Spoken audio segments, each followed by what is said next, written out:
back again, are we? You must have a taste for the terrifying. Tonight, we'll explore a story so chilling, it'll make you second-guess every shadow that creeps in your home.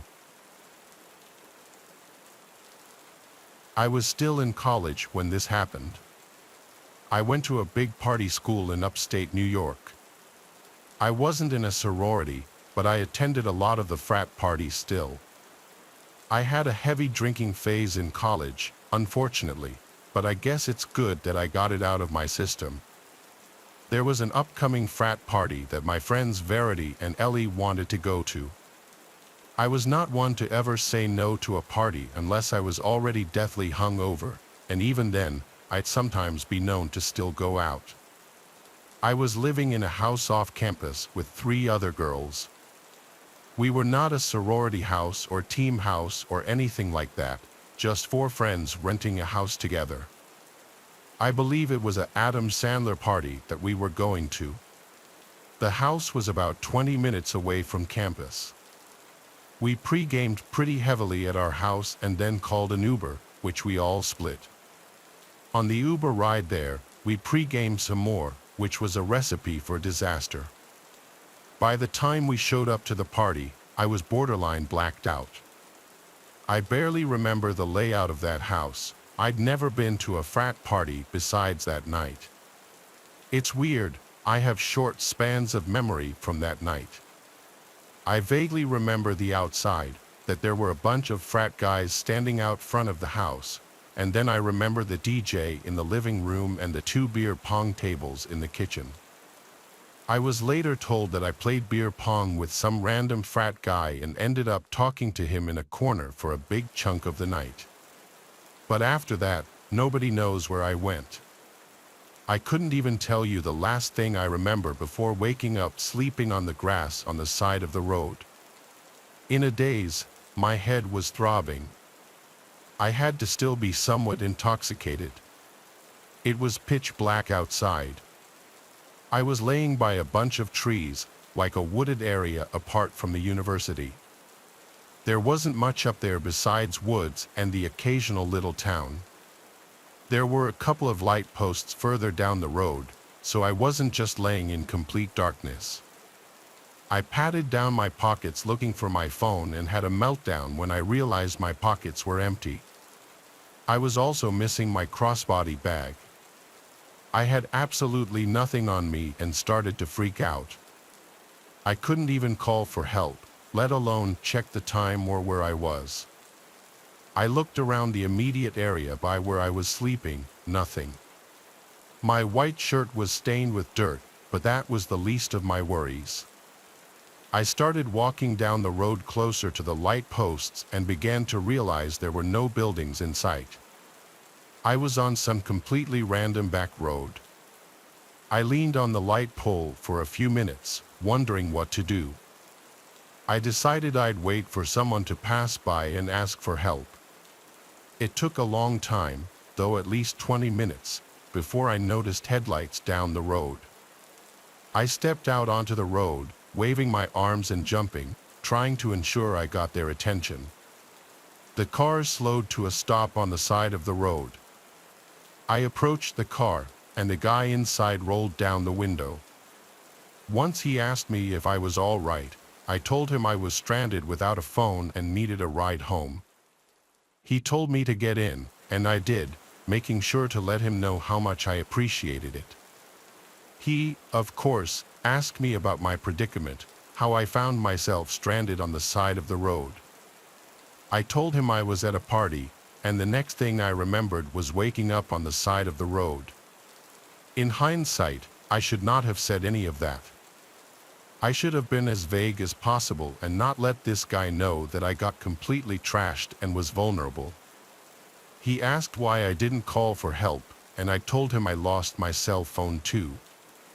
I looked back at him for a second, and this was the first time I really analyzed his features. He was about 40, not the best-looking guy, with a thin goatee and a big nose. I gave him my address to put into his house as he drove.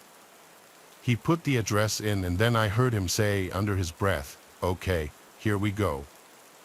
I asked how far away we were, and he said about 15 minutes. That sounded about right since the frat house was about 15 minutes from our house. I thought things would go smoothly. I'd get dropped off at the house where Ellie and Verity would be waiting for me with my belongings. But nothing can ever go that smoothly. The man spoke in a gentle voice basically the entire time. He was asking basic questions. At first, his soft voice was almost, in a weird way, off-putting, like why was he talking in an almost whisper in the car? We drove on and on for what seemed like over 15 minutes on the same road. I started to get concerned and asked him how much further we had. He didn't respond right away, so I said, "Sir," and he went, I repeated my question, and he said in his soft voice, "Not far." This wasn't right. Our house is in town, yet we were still on the same back road with nothing but trees everywhere. I started noticing in my peripheral vision that he would look at me multiple times, like he'd move his whole head to stare at me for a few seconds and then look back at the road. I was starting to feel sick. I asked him if he put the right address in, and he said yes. Then he asked, "What color underwear are you wearing?" as he put his hand on my knee and started rubbing it. I moved it away and told him in a desperate voice to please not hurt me. I just wanted to get home safe. He said, "Why would I hurt you?" After saying this, he pulled onto the grass on the side of the road and put the car in park. He was about to lean over towards me and do something, like put his arms around me, but I didn't let him. I opened the door and ran into the woods. Luckily, I was wearing my Air Forces, so I didn't have a hard time running in the woods. I ran only just enough to be out of sight from the car. When I could no longer see its headlights, I heard the man for the first time raising his voice. He yelled into the woods, "Where you at?" "I just want to." I put my hands over my mouth, not only to muffle my breathing but because of pure fear. I waited and waited until I heard a car door slam shut and the sound of a car speeding off. I waited a few more moments before walking back to the road, confirming he was gone. I felt truly helpless. I didn't want to run into that man again, but I also needed someone else to help me. I waited just at the edge of the woods for another car to come, and eventually, one did. I saw the headlights approaching from afar, but I waited until I was sure it was a different car before jumping out and waving my arms and yelling. The car came to a stop. It was another man, a little older. I sat in the back seat. This time, I was so shaken up that I hardly spoke apart from answering whatever questions about my predicament he asked. Thankfully, this man dropped me off at the house. It was like 4 a.m. at this point. My friends were still awake waiting for me. They had my phone and my bag. They were contemplating calling the police if I didn't come back by morning. No one had any clue who I left with or how I ended up on the side of the road. The boy I was with claims he wasn't the one who left with me. In fact, there's no solid proof that I even left with anyone, but that leaves no explanation for how I ended up sleeping on the side of the road.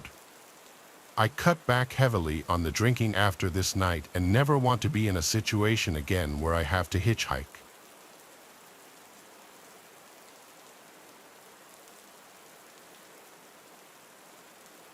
A couple of years ago, when I was in college, I went to a New Year's Eve party.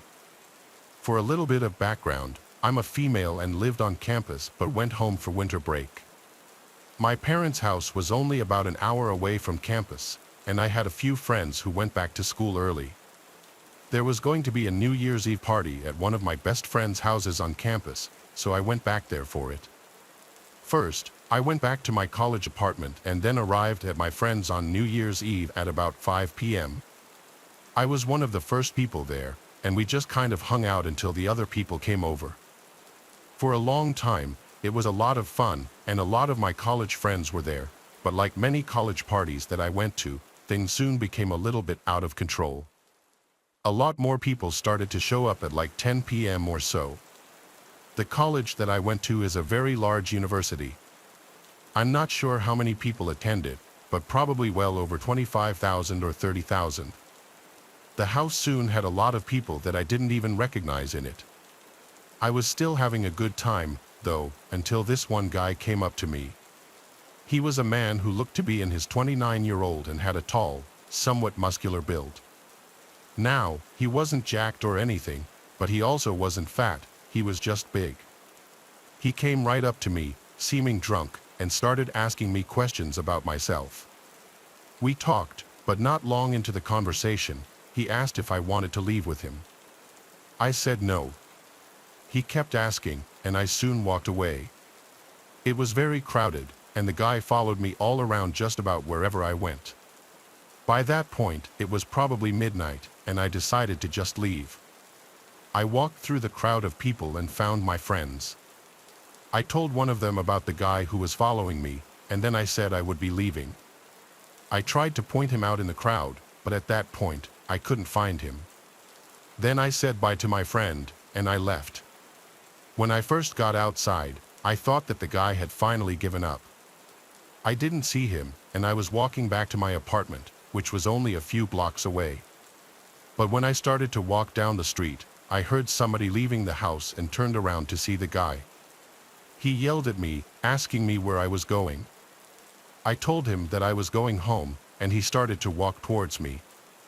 Now I was concerned that he was going to follow me all the way back to my apartment.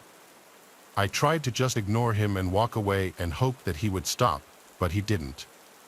I heard him walking down the street after me, trying to catch up. I walked as fast as I could without running. When I made it to where I had to turn, he was still behind me. He was a long way back, so I tried to lose him. I cut through a random person's yard and then went through their backyard. Once I got through there, I cut into the next block over and then walked the other way down the street. This ended up working, and when I got off of that street, I no longer saw him. I was able to make it back to my apartment, and I even checked outside when I got back to make sure that he didn't somehow follow me. Everything was fine, and I went to bed shortly after. The next day, I went back to my parents' house because classes didn't start for college for about 2 more weeks. After driving back home, I arrived sometime in the early afternoon. It was then that I saw I was added on Snapchat by someone. It was a guy named Basil.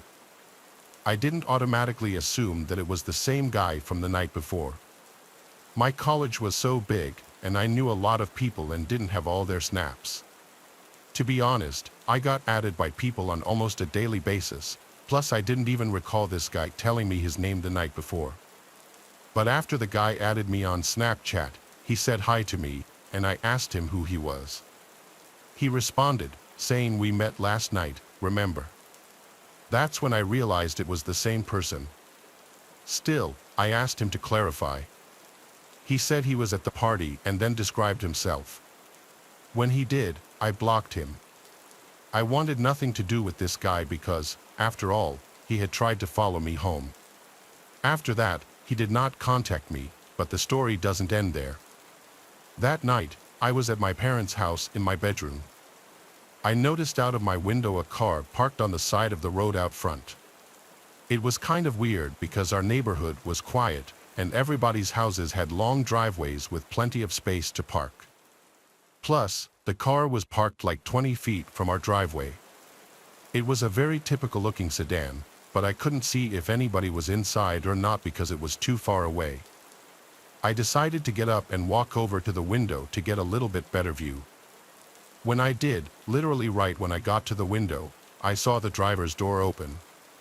A man got out, and at first, I had no clue who it was. But then the guy came into our driveway and walked along the side of it. When he got a little bit closer, I realized it was the same guy. This really blew my mind. At first, I was not even near campus. I was at my parents' house an hour away. Why was he here? I watched him walk all the way up the driveway, but he didn't go into the front yard. Instead, he went around the side of the house and out of my view.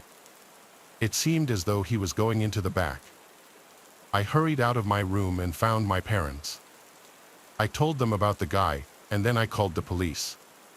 We carefully went to a window in the back of the house and looked out to try to see the guy.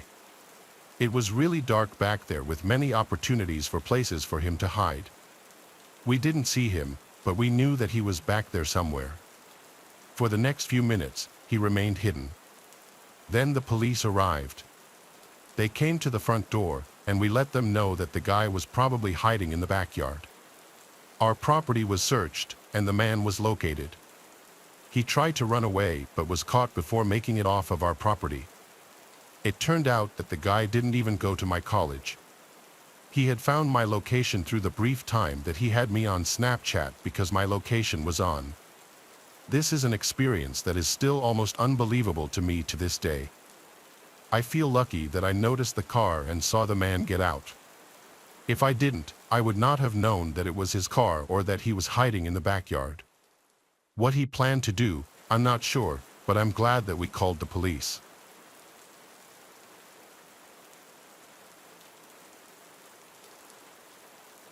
It all started on a rainy night. My dad had wanted me to babysit my little brothers while he went to the bar to play pool and drink.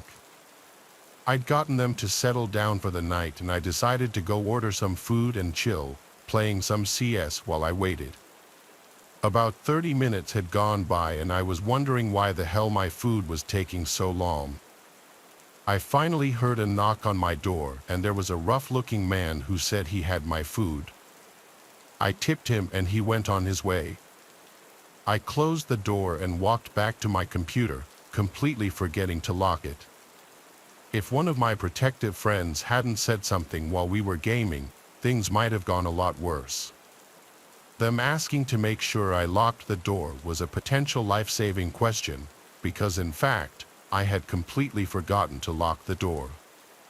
To me, it wasn't the biggest deal at the time, but I'm glad they said something, and you'll see why here in a minute. I checked on the door to make sure it was locked, and of course, it wasn't. So I locked the door real quick and went back to gaming. My computer, by the way, was in my living room, and to the right of me was my kitchen. In the kitchen, there was a giant bay window facing directly into where I was sitting and gaming. I started eating my food while gaming, and I heard my front door knob jiggle. I thought maybe I was just scared and hallucinating it since I was home alone and my brothers were asleep in bed, until my dog started barking at the front door. That was the exact moment I realized that something bad was happening. Whoever was there started banging and rattling the door handle. Freaked out, I ducked under the counter beside me, called my dad, and then called 911. While I was on the phone, my little brothers ran out of their room screaming that someone was standing outside their bedroom window, pointing towards the lock, and smiling and waving at them, trying to get them to open it for him. I completely lost it and started crying, but I had to hide my brothers in my room, in my closet, and I told them to not come out at all. I thought he was going to try the back door next, which was a glass door that he could have easily rocked back and forth to get the lock loose or even just shattered the door completely. All it would really take to break it was an object to swing at it, like a metal bat or something. So I was freaking out. I grabbed a knife and waited for my dad and the police to show up for what felt like forever. I was scared that I was going to have to defend my little brothers and myself in a life or death scenario. I was only 13 at the time, so I was really scared. The cops finally showed up, and the person had disappeared. But every night after that, I was scared he would come back and we would finally meet. I have no idea if it was someone random or the Chinese food delivery driver from earlier. I just hoped he would never come back. Luckily, he never did. But that didn't stop me from being scared shitless every night, especially when I was home alone. It's especially creepy when you think about how us kids were alone. I think he knew that and he was trying to prey on us, but luckily he gave up.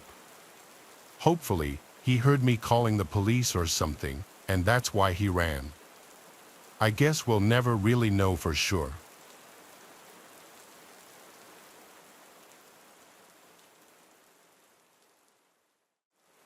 It's all too hard to say, but I've been thinking about it non-stop for a while now, and I'm still paranoid. This happened in August of last year. I had taken a week off from work for a staycation at home. I had been living alone for the past few months after my roommate moved out, but I'd been working too much to really enjoy the space and freedom of living alone. This week was supposed to be my relaxing, me time that I never got to have. Unfortunately, it could not have been further from that. It was my second day off, and I was just chilling, watching TV, eating nice home-cooked meals, all of that kind of stuff, when I heard someone walk up to my front porch. It was midday, so I thought maybe the mailman or just some solicitor. But as I stayed sitting on the couch for a few minutes, I realized they still hadn't knocked or rang the doorbell. I never heard them walk away, so it got me curious.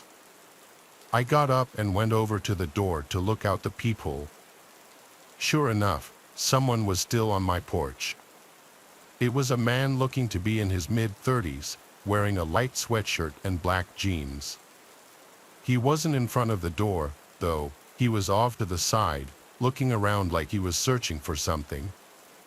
I thought of opening the door, but I was too nervous to confront him, so I just watched. After 40 seconds, the guy walked away quickly and got into a parked car on the road by my neighbor's house. Once I saw him drive away, I went out to investigate. Everything looked normal to me, at least everything in the area the man was looking around. I went back inside and mostly forgot about it. Within the hour, I took a nap, then made dinner a few hours later, and finally turned on a movie to finish off the night with. Sometime in the middle of it, there was a knock at the door. I paused the movie and went to see who it was. It was that man from earlier, this time standing in front of the door and seeming to be waiting for me to answer. I cracked the door open just enough to talk through. "Hey, I was hoping you'd help me out with something." I'd ask someone else, but nobody would answer, the man said right away with a big smile. "What do you need?" I asked.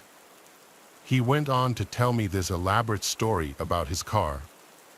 Breaking down right next to my house, he pointed at it, and I immediately knew it was the same car I saw him drive away in earlier. Then he said all he needed was to use my phone to make a quick call. Knowing this was some sort of scam or something, I denied him right away and closed the door. I then looked through the peephole to make sure he left, but he didn't.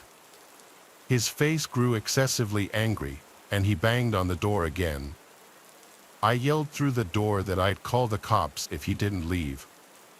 He stood and thought for a moment, then hurried off, but not to his car. He walked around to the left side of the house. Fearing this was going to escalate, I dialed 911 and told them about the situation. Thank God I did, because not even a minute later, a sudden crash came from the dining room. I ran over to see what it was and saw that he'd smashed the window and was crawling through it. I tried to run for the garage to get in my car, but the man was quick, chasing me down half the house before grabbing me and holding me still. I fought back, kicking and punching, but he completely overpowered me. He told me through his clenched jaw to be quiet and insisted that I stop fighting while he dragged me to the front door and opened it. Once I knew what he was doing, I only started fighting harder. As he tried to bring me closer to his car, someone walking their dog on the other side of the road saw us and came running over. Before he even reached us, the man let go of me and sprinted to his car and drove away. It all happened so fast. Once the police arrived, they helped calm me down and got all the information I could give them. Apparently, It wasn't enough, though, he was never found. What's creepier is that the police think the first time I saw him come by wasn't actually his first time. They think I may have caught him collecting some sort of camera or mic he'd set up on my house to spy on me. He hasn't been back that I know of, but I plan to move out anyway just to be safe. Whatever his plan was, I don't want to risk finding out.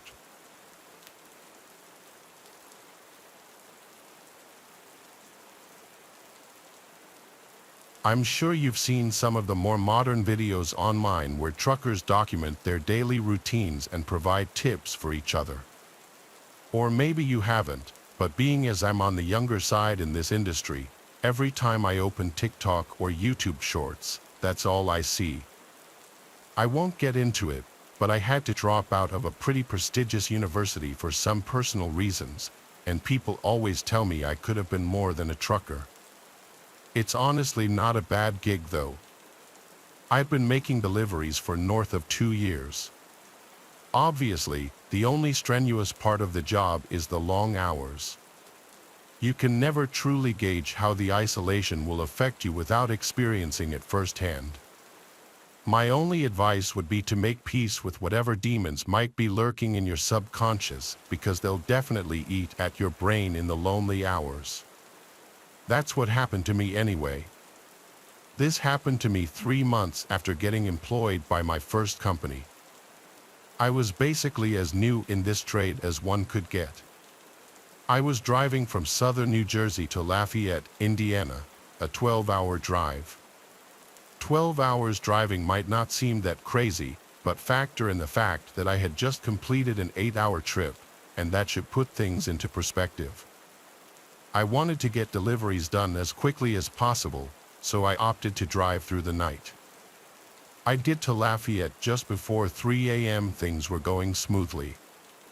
There were virtually no other cars on the road, so I was able to push the semi a little faster than normal. About halfway through the drive, I remember reaching down at the center console to chug a Red Bull, but there weren't any. Of course, I had forgotten to restock my truck after completing my previous delivery. After slapping my dashboard a few times, I groaned in frustration, knowing I'd have to stop somewhere. There was nothing I hated more than having to make stops during my drives. I might be unique in this, but I always get exponentially more tired when my vehicle is immobile, even if I'm only stopped for like 20 seconds. After glancing up at the navigation, I figured I had no choice, either fall asleep on the road or stop and get an energy drink. In my brain, those options were pretty much equivalent. Reluctantly, I pulled into the first service stop I saw. I had literally no clue where I was, probably somewhere in Ohio at this point. Too late, I realized this wasn't actually a service stop.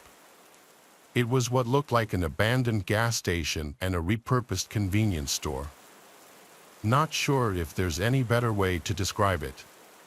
Either way, it looked like there was another quick stop store not far up the road, so I figured I'd go there if anything. I parked the semi. I made my way over to the first convenience store. To be completely honest, I was expecting one of two things to happen. Either the place would be open, or the door would be locked. You can imagine my surprise then when the door swung open into a pitch-black store. I looked around, hoping maybe I'd get lucky and there would be a drink or snack left behind. Just before I was about to turn around, my eyes adjusted to the darkness, and I picked up on a faint glow emanating from the corner of the room. I made my way over to it, and the glow turned out to be coming from a back room of some sort. Curiosity got the better of me, and I opened the door slowly. To my pleasant surprise, there was a plugged-in refrigerator against the wall. Eagerly, I opened the door but found nothing. Literally nothing. The shelves had been removed, the whole appliance had been gutted. As I was shutting the door, I was 90% certain I heard a clatter from the main room, like something hitting the floor. I froze for a good 10 seconds. Had I imagined it? There was no way. Quietly, I walked back into the main room and looked around. Nothing. Part of me wanted to keep investigating, but I didn't have time for this. I walked out the entrance door and basically jogged to the other shop. It was open, thank God. I paid for my drink and made it back to my truck. Something about this whole stop felt wrong. I needed to get back on the road as soon as possible. I took one last glance at the abandoned store and noticed the door was now open. I was 100% positive I had shut it behind me. It wasn't my job to figure out what was going on here, so I started the engine and merged my semi back onto the highway. The caffeine started kicking in and snapped me out of my tired haze pretty quickly. My mind began to wander, and I started thinking about how bizarre that whole thing had actually been. I guess a squatter or an abandoned building wasn't the strangest thing in the world, but my brain couldn't explain that refrigerator, no matter what theory I thought of. I tried to forget about it and kept driving. It was then that I started noticing weird movements in the curtain behind me. Sweat started dripping down my forehead. I watched in the rearview mirror as the curtain seemed to billow and move, even though I didn't have the air on. I thought the worst, there was someone in my truck. I didn't have any weapons on me or anything, so I discreetly punched in the nearest police station on my phone. The drive there was the most tense and horrifying 20 minutes of my life. I kept imagining that person reaching out to grab me or trying to crash my truck. Finally, I approached the police station. I stopped the semi as close as I possibly could get and basically ran over to the police station. In seconds, my truck was surrounded by police, and after I opened the back, what I saw will stay with me for life. The police pulled out 3 homeless-looking people, 2 men and 1 woman. They were wearing rags and were wrapped in nasty-looking blankets. One of the men was armed with 2 switchblades. All 3 of them refused to talk but stared menacingly at me as they were getting cuffed. I have no idea what they wanted. I don't think I'll ever know.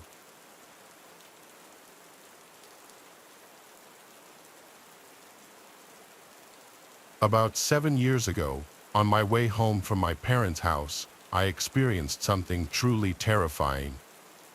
I was 22, young, naive, and well, dumb.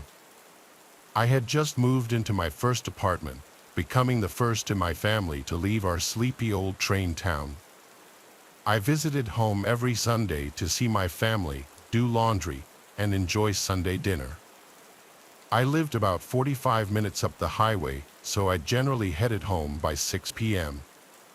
On this particular night, there was a relentless summer thunderstorm that had been pouring down rain all day. Just as I was packing up to leave after dinner, my cousins dropped in, so I ended up sticking around for a few more hours to visit. I left my mom's around 10 p.m. in the pouring rain.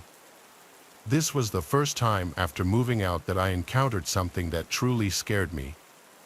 I never told anyone about this, possibly out of pride. Everyone always gave me trouble about living alone as a single female in a new area. Anyway, here it goes. I left my parents' house around 10 p.m. in the pouring rain. I'm driving down the service road that leads out of town and eventually turns into the on-ramp to the highway. As you leave town, the service road turns into 1 lane right in front of a quarry train loading station. I'm not really clear on what that place is, but it always gave me the creeps. If you're unfortunate enough to pass through when a train is crossing the road to load, you'll be stuck there for a while. Once the road passes the tracks, it turns back into 2 lanes and goes up a steep hill.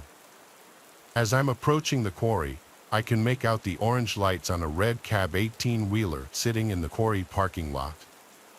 Mind you, it's pouring rain, visibility is low, so I can't make out the trucker until I'm pretty close to him. As soon as I can see it's a trucker, he pulls out into the road. I had to slam on my brakes to avoid hitting the trailer on the back of the truck. I skid around on the road until I regained control of the car. Now I'm stuck behind this dummy who just pulled out without paying attention. I keep my distance because I'm flustered. For the record, my headlights were on, so if he had been paying attention, he should have seen me. Honestly, with the heavy rain and low visibility, who knows? So, I'm behind this guy as we cross the tracks and begin to climb the steep hill. Despite it turning into 2 lanes on the hill, he's driving right up the middle of the 2 lanes. Figuring he didn't realize it was 2 lanes, I just putter along behind him, keeping my distance. As soon as he reaches the peak of the hill and the road levels out, he moves over to the right lane. Yes, finally. So, I move over and begin to pass him. As soon as I get past the front of the truck, he swerves behind me quite abruptly and begins flashing his high beams at me. Usually, when someone flashes their lights behind you in our area, it means turn on your lights, but mine were already on. I checked as soon as he started flashing at me. Weirded out, I put my blinker on and safely change lanes to get out of his way. He follows my lane change and begins laying on his horn. The honking startled me, and I began to get a lot more flustered. What the hell did this guy want? I moved out of his way and my headlights were on. Why didn't I just speed up and zip away, you may be asking. Well, I grew up in this area. It had been raining heavily all day, and I knew that the service road floods a little in heavy rain, both on the shoulders and in random spots in the middle of the lanes. It's a small Midwestern town, our roads are shitty. I had already skidded and nearly wrecked once, and I wasn't about to floor it on this bumpy, flooded service road and risk wrecking again. There is nothing between that quarry and the highway, just about 4 or 5 miles of wooded area. If I wrecked, it would have been just him and me. This went on for the next 4 or 5 miles to the highway. He began tailgating me in addition to the high beams and honking. Once the tailgating began, I was in tears. I didn't know what this guy wanted from me. I was just trying to stay out of his way and get home safely. That's all I wanted. I changed lanes 2 more times, making 3 total. He followed me from lane to lane. As we approached the highway, I floored it. He couldn't accelerate quickly enough to keep up, and I lost him finally. As soon as I realized I'd lost him and was safe on the highway, I just lost it. I was a hysterical wreck. There is only one exit after getting on the highway to stop in the small town the highway runs through. After that, it's all wooded for a good 30 minutes. Here's a more structured and coherent version of your text with appropriate pauses. I thought about getting off at that exit to calm down and pull myself together, but I just wanted to go home, so I sped right past it. I should have stopped.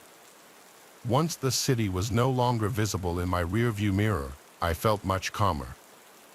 I managed to scramble my cell out of my purse and put it in my lap just in case. The rain led up to a drizzle the further I went, but I was still pretty on edge. There weren't many other cars on the highway, and most of them were truckers. I'm cruising along in the center lane when the truck next to me in the passing lane begins blaring the horn and moves into my lane, forcing me over to the 3rd lane.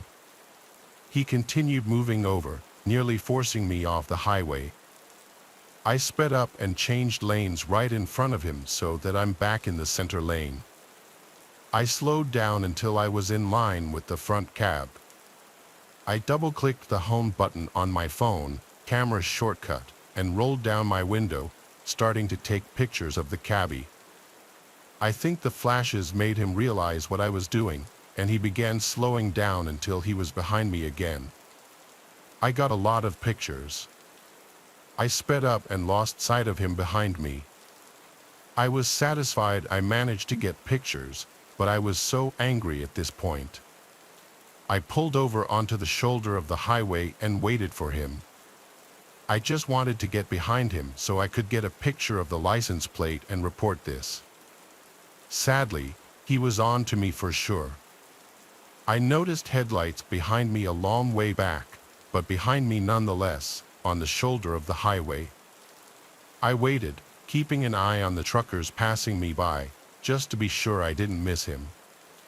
I noticed a shadow pass through the headlights of the truck, which spooked me quite a bit. Did he get out of the cab? I didn't stick around to find out. I just took off and got home as quickly as possible. The pictures were a total failure. It was still drizzling. The flash combined with the drizzle just resulted in washing out the pictures. I could see the red cab, but no matter what filters I used, there was no making out exactly what the cab said. Red cab trucker, you're the reason I have a dash cam in my car.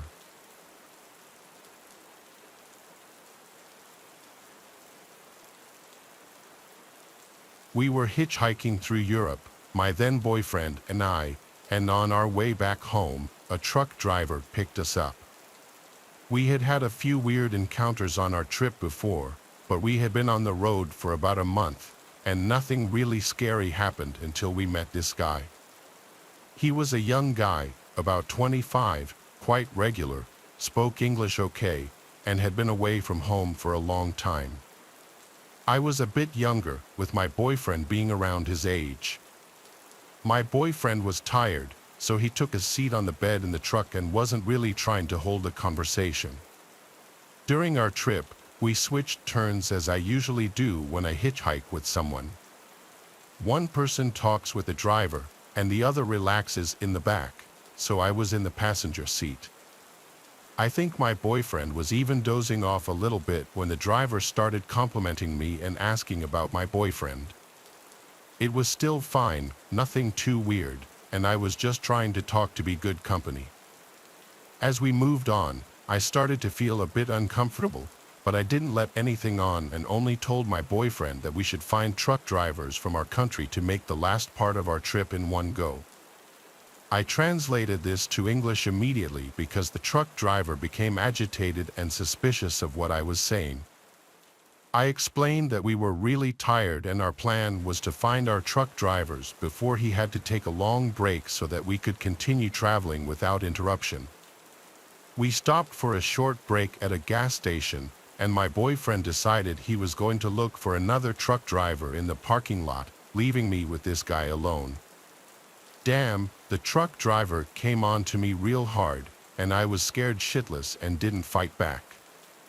I could feel how aroused he was, and there was no doubt about his intentions. Luckily, my boyfriend was away for just a minute. At that moment, I realized we needed to get out of this situation fast. I didn't want to say anything to my boyfriend because I was scared of how he would react, so I decided to pretend nothing had happened. I was determined to get out at the next stop. We reached a large gas station for truck drivers only and told our driver we were going to look for other drivers heading our way.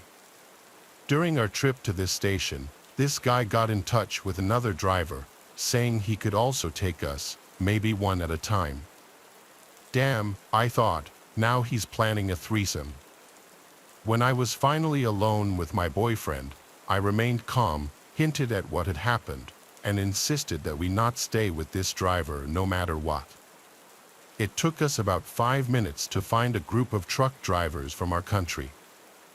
They were having beers and cracking jokes, and 2 of them agreed to take us. I jumped with joy. We went back to the truck to get our things. The guy had already brought his friend along and was offering my boyfriend to take a shower at the gas station, saying he would pay for him for no obvious reason. He was quite persistent, and as I very well remember, he never offered it to me. Needless to say, these 2 guys were very disappointed to see us go.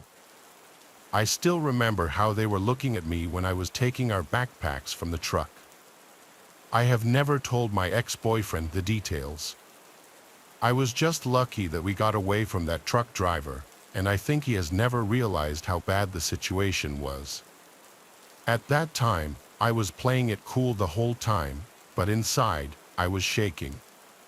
I could see how desperate that truck driver was and how much he wanted to get rid of my boyfriend. I was so angry at myself for staying with him in the truck by myself, but then all of our things were there. I was also angry for not fighting him back, but it was so sudden, and I got really scared.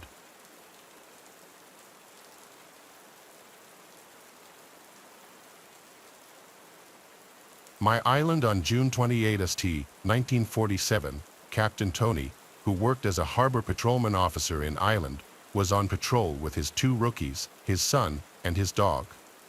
However, this was no ordinary day at sea. When Tony gazed up into the sky from his patrol boat, he saw 6 aircraft floating around 1,500 feet above his watercraft. The objects were reported by Tony and his crew to be made of a reflective material and were shaped like flat donuts, about 100 feet in diameter. The center holes located on each craft were noted to be about 25 feet in diameter, and more circular objects were located along the sides of the aircraft, which Tony and his crew determined to be observation windows. Soon, Tony and his fellow crewmen noticed that 5 of the UFOs circled over the 6th, and the 6th itself was lowering towards the patrol boat. This caused immense panic among the crew because they all thought that the aircraft was going to collide with their patrol boat. Not wanting to be sent to a watery grave, the crew hightailed it toward the shore. Upon reaching the shore, Tony retrieved his binoculars to spot the bizarre aircraft from the shore. He also grabbed his camera to take photos as evidence of the strange aircraft. While taking the pictures, the lower craft stayed in a still position while the 5 others circled around it for about 5 minutes. Then, the lower aircraft suddenly dropped down but stopped abruptly at about 500 feet above the water. One of the 5 ships circling around the lower ship came down to meet it. The 2 crafts stayed in this position for several minutes until Tony thought he heard a thump.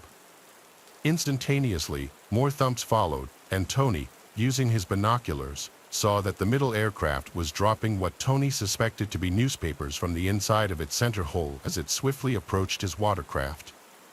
When the aircraft got close enough, it was discovered that the objects weren't newspapers but instead white, lightweight metals and black, lava-like rocks. Tony even stated that when the lava-like rocks landed in the sea, it caused the water to steam. With these dangerous pieces of debris falling ever closer to their boat, the crew sought cover below deck. However, not before one of the materials struck Tony's dog, killing it in the process, and another one wounded his son in the arm. Tony even tried to radio for assistance, but the transmitter wasn't functioning. Even though his radio was out of action and no help was on the way, most of the debris splashed into the water. Soon after the raining of metals and rocks, the airships rose up high into the sky and zoomed westward together. The crew then exited the lower deck and examined the boat for any damage. Luckily for the crew, the boat was hardly damaged, and they set sail back to their dock, lowering the dog over the side and into the water in the form of a burial at sea. Upon docking, Tony took his son to the hospital so that his wounds could be treated and afterwards explained the incident to his boss, Mark, who didn't believe Tony. When the photos Tony took of his patrol were printed and examined, the strange airships Tony had informed him of and showed him in the now-developed photos were compared and believed to be film noise and damage caused by radiation. Not wanting to shy away from proving the incident's authenticity, Tony returned to Ireland to collect rock samples in hopes of finding the ones dropped from the middle aircraft that he had encountered during the incident. Tony reported that while he did this, he spotted one of the aircraft hovering above him as if it were spying on him. He eventually gathered the rocks and was preparing to show them to his boss the next day. But when that day came, he was visited by a small, pale man in a black suit. The man suggested that the pair of them should get breakfast together, to which Tony agreed. So, he followed the stranger to a restaurant. While they ate breakfast together, the strange man asked no questions but instead gave a descriptive account about what Tony had witnessed the previous day and eventually warned Tony that bad things would happen not only to him but to his entire family. Men then acknowledged that Tony had been telling the truth. So, the pair of them sent a package to publisher Ray Palmer in Chicago, who later founded Fate magazine. The contents inside the package were the metal fragments and statements about the strange incidents and findings on the 21st and 22nd of June, a noteworthy incident that we continue to discuss and debate amongst ourselves to this day. Yet not even a month later would another incident occur that is possibly the most well-known and talked about alien encounter in history, Roswell. On July 8, 1947, in the small town of Roswell, New Mexico, there were reports of a flying disc that crashed into the desert not far from the Walker Air Base. This made front headlines around the world. The reports noted that bodies of aliens had been retrieved from the crash site and were hauled to the infamous Area 51 Air Base in the Nevada desert, where autopsies were performed and carried out. Shortly afterwards, a press release by high military authorities stated that rumors of a flying saucer had become something of a reality and that an intelligence officer at the Roswell Army Airfield was fortunate enough to gain and hold possession of one of the saucers. This statement sent newspaper reports of the incident around the world insane, and news headlines of this Roswell flying saucer were everywhere. However, just 24 hours later, that high military authority changed their story, stating that they had made a mistake and that the flying saucer was actually, in fact, a weather balloon. Unbelievably, the public appeared to have accepted this explanation, and very little was said about the Roswell incident for many years afterwards. It wasn't until the late 1970s when some military personnel involved began to speak out about what happened all those years ago, and ufologists, as well as conspiracy theorists, went into overdrive, thus developing the Roswell case into the incident as we know it today. One of the first military personnel to speak out about the Roswell UFO incident was Major Jesse Marcel. He was one of the two military personnel sent to investigate the crash site. The other one who was with Major Jesse Marcel was Sheridan Cavett, who had always claimed that he wasn't even there. Major Jesse Marcel described how large amounts of metallic debris were scattered all over the area, so the craft had obviously hit the ground at a high speed. He stated that it was clearly not a weather balloon, aircraft, or missile because he recovered fragments from the crash and described seeing hieroglyphic types of writing painted on it. The metal was also reported by him to be light, thin as paper, but incredibly strong and hard, which was unlike anything he had ever seen in his career and life before. He also helped answer the question as to where the fragments were taken by simply saying not only did they have the one he analyzed, but others as well, which are being kept well preserved in a military installation somewhere. Marcel's story doesn't end there, however, because later in life he told his expanding family about his investigation at Roswell. According to his grandson, my grandfather Marcel would privately share details of his experiences with the entire family. And when I was a kid, basically around the dinner table, he told us how he was the head of intelligence and lead investigator of the 509 bombing group. He would talk about it with people, continuously asking a multitude of questions about the Roswell UFO incident. The National Security Agency published a report in 1994, a staggering 47 years after the initial incident, which stated that the alien bodies supposedly recovered from the crash site were, in fact, just life-sized test dummies. Many saw this as the government just trying to dig itself out and cover up the situation, which only continued to fuel conspiracy theories. Lots more witnesses came forward and spoke out about the Roswell UFO incident, including a photographer who claims that he was asked if he could photograph the crash site.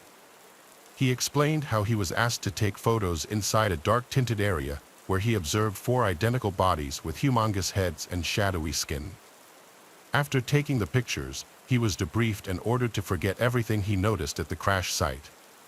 But then a witness more credible than everybody else combined spoke out just before he passed away in 2005. His name was Lieutenant Walter Hutt, the man who published and released the original weather balloon report back in 1947. Before his passing, he wrote and left a sworn affidavit in which he claimed that the weather balloon story was a cover-up for the UFO that had been successfully recovered from the crash site. He also confirmed that he had seen dead alien bodies in this still widely debated Roswell UFO incident. With these two incidents raising so much speculations and questions, one might ask if we will ever know what went on. However, as the years fly by and as the people who were involved or witnessed these incidents pass away, we are really only drifting further away from the inevitable answer.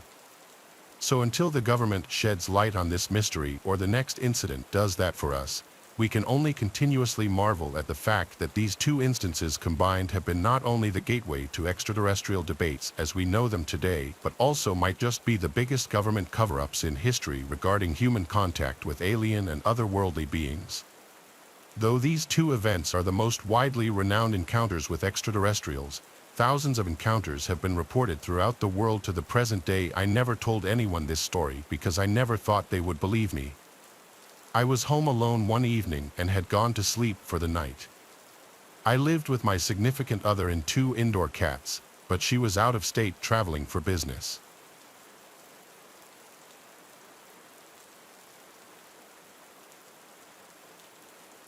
I worked from 9 to 5, then came home, ate, and then worked on the old house to get it ready to sell. One night, after an exceptionally long and rough night of working on the house, I was on my way home when I saw in the sky something that routinely is not there. I stopped to watch the object only to see it not move at all. Now, realize this is around 1 a.m., and it's not a hot air balloon or anything like that, especially since I have never seen one in my area of Ohio. What I was looking at was an oval. It was wider than it was tall. The object, as many people explained, was not giving off light but was illuminated, if that makes any sense. I was so tired I almost wanted to shrug it off, but I just couldn't for some reason. Not only was it way too bizarre, but what I had been wanting for the last 48 years was happening right before me, my first and so far only UFO sighting. To say I felt spooked would be an understatement. I got back into my car and drove the short 1,000 feet or so to get to my driveway and to the safety of my new home. I knew there were details I was not able to see because of the way the craft was illuminated. Then it dawned on me, nobody's gonna believe me. So, at 1:30 a.m. on a school night, I went into the house and scared my daughter and son by waking them up to witness what was in the sky. I hoped to God it would be there still, and sure enough, it was sitting right there where I left it. I am covered in goosebumps just recalling my daughter's reaction. My son was a huge skeptic, but even at the age of 12, when he witnessed it, looking back he knows what it was. I saw fear in his eyes. He stayed out with us for about a minute or two, then went back inside. My daughter and I were almost speechless. It was beautiful in a way, but we both agreed that it gave off a feeling of fear or dread, like we were not supposed to be seeing this. Then it struck me, I should get some binoculars. I happened to know right where they were because I did most of the boxing for our move. I grabbed the binoculars and was stunned at what I saw. The best I could describe it was it looked totally old on the bottom, like it was made from old clad iron ships long ago, pounded out metal, like with rivets and seams. The top looked very modern, I guess you could say. I remember it had something that resembled what I would call headlights on the back window, like some old cars. I also remember the top almost being shaped like a genie's lamp. My daughter looked through the binoculars and had a terribly similar description. Then I saw something that freaked me out even further. It now looked as though the craft was sitting on a long, thin, yellowish pedestal. I could not figure out what I was now seeing. I gave the binoculars to my daughter, by the way, she was 16 at the time, and asked her to explain to me what she saw at this time, what had changed. I could hear the absolute fright and quiver in her voice. I will never forget what she said, "Dad, there's a beam of light coming out from under whatever it is." "I'm scared, Dad. I think we should go in." We could not shake that feeling of fright and the feeling that we should have never seen what we did that night. Both of our bedroom windows faced out directly where this craft could be seen. I found out later my daughter stayed up until morning on live video chat with her friends, absolutely terrified. After showering, I laid in bed exhausted but overwhelmed by what we just saw. It was at this point that I noticed the craft was moving, but at such a slow rate it was undetectable until I was able to compare it to something stationary, which was my vertical windowsill. I will never forget that dull, eerie, pale yellow light this craft illuminated. I forgot to mention that if you held out your arm, the craft was just slightly larger than the width of your thumb, if that makes any sense. I was told later that that is quite large. Eventually, the craft traveled out of sight, and I crashed from exhaustion.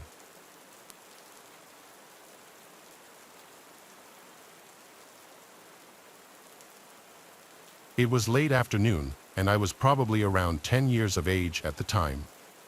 I was on my way home from my school football when I realized an odd man was walking along my street. At first, I stopped walking and examined the man for a moment. There was something about him that just did not sit right with me, the way he moved, the way he looked, the way he was looking at things in such definitive detail. I could not really put my finger on it. All I knew was that his presence made me feel extremely uncomfortable. I went and sat behind a car so he could not see me, and I waited for a few moments as he walked into somebody's driveway out of view. I ran back to my house, which was only a few doors down. It did not take me too long to reach my driveway. However, when I stepped onto my driveway, I felt like I was being watched. I did not look back.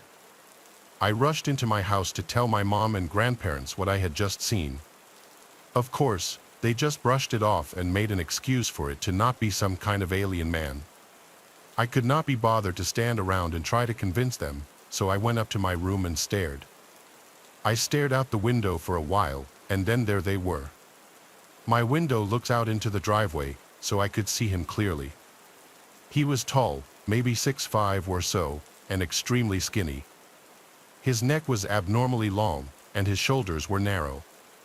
He wore a white sports jersey and a pair of baggy jeans. The top of his head was large and veiny. Overall, he was a weird-looking person. I bolted downstairs with the most intense adrenaline rush I had ever had to tell my family. Out of breath, I stuttered out my words, and they walked out into the living room to take a look for themselves. My mom's face turned pale as she stared into the eyes of the person who was now stood up right against the living room window, so close, in fact, that you could see the condensation from his breath on the glass. He gently pulled up a notebook from his pocket and started writing. As this happened, everything was quiet, and everybody was frozen in place. It was the eeriest atmosphere I have ever experienced. A few seconds passed, and he finished taking his notes. He strolled back to the driveway. Still pale, my mom turned to me with an expression of terror and complexion. The only thing we knew to do from here was to contact the police, which we did. However, they looked for this man all over the neighborhood and could not find him anywhere. Overall, this experience has probably been one of the most bizarre and terrifying I have ever had. I am hoping someone can help me figure out what happened here. I'm hoping somebody can tell me who or what this thing was. I've read a lot of things online, and this sounds a lot like abductions I've heard in the past. Luckily, I didn't get abducted, but what do you guys think?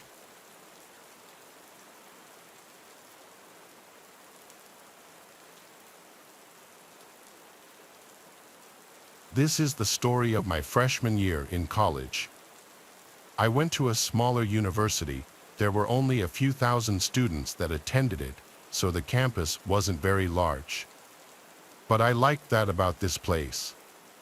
However, my first year I had to live in the dorms to save a little bit of money and maybe make a friend.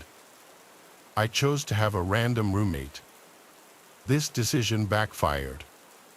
I didn't know anybody at the college when I got there, and the first person that I met was the roommate. He told me that his name was Dermot.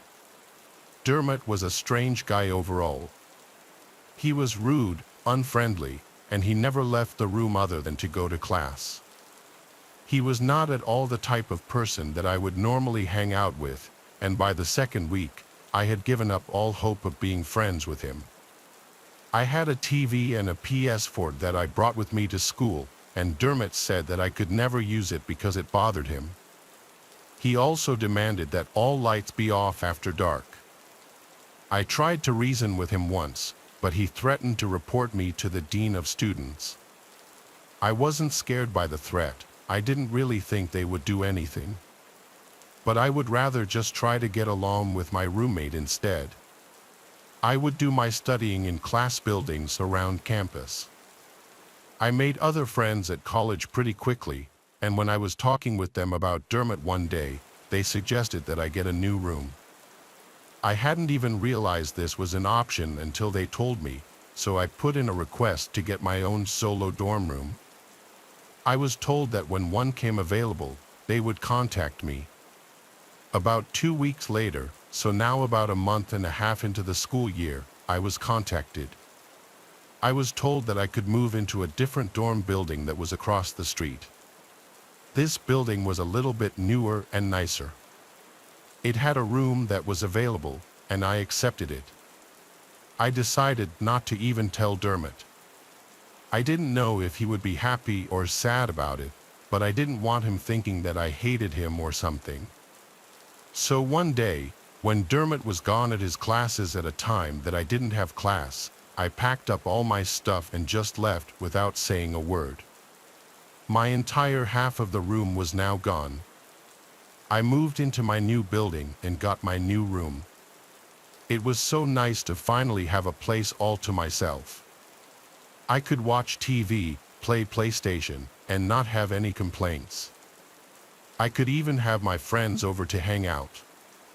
However, I did want to be careful not to see my old roommate Dermot. Like I said, it was a small campus, so there was a chance that we would cross paths. If we did, I didn't want him to ask me why I left or something. I was careful to avoid him, and I didn't see him at all for a couple of days. As for my new room, at first it was great, but on probably the second or third night that I was there, something happened. I was playing video games late at night, and I heard somebody try to open my door. It was locked, so it didn't open. After a few seconds, I got up to look out of my peephole. When I was walking towards the door, I heard somebody knock on it. There weren't even that many people that knew I lived here yet, so I found this to be really strange.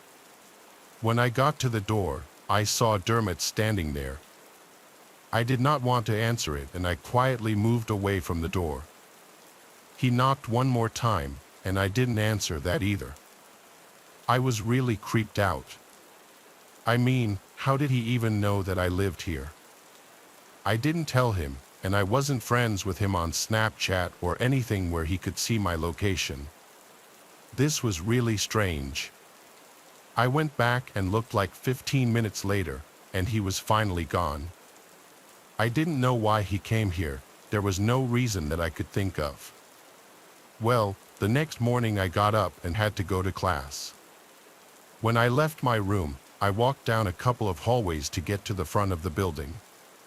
In one of the hallways was a sort of lounge study area. When I was approaching it, I saw Dermot sitting in one of the chairs there.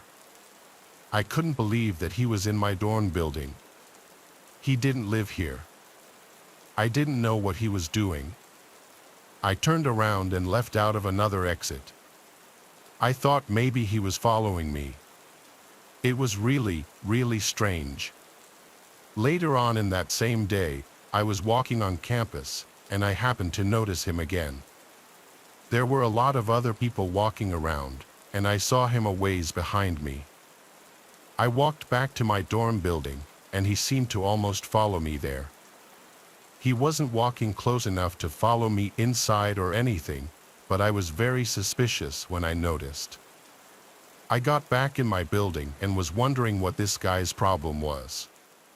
Well, that same night he was back at my room once more.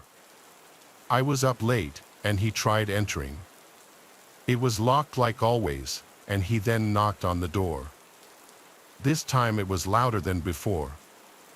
I didn't answer, but was watching him through the peephole. He knocked again very loudly, but I still did nothing. When he knocked for a third time, I remember somebody else who lived down the hall opened up their door. They told him to quiet down. Dermot didn't say anything. Then he stood there for probably a minute. After that, he backed up a step and then kicked my door extremely loud and hard. I was honestly afraid that the door might break, but it didn't. Dermot then turned and stormed off. After this, I made up my mind that I was going to report him, and the next day I did.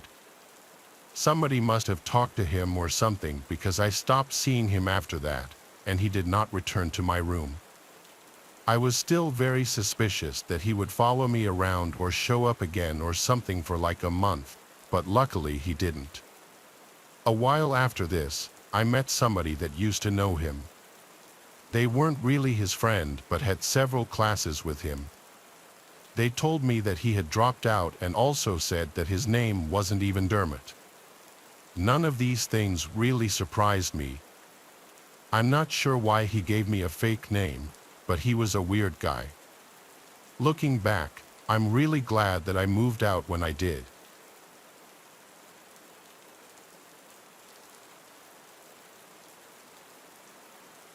Three years ago, when I was broke, I moved to a new city for a job. This job was not the most well-paying job, but it was decent. Because I had no money going into it, I had to find a cheap place to live.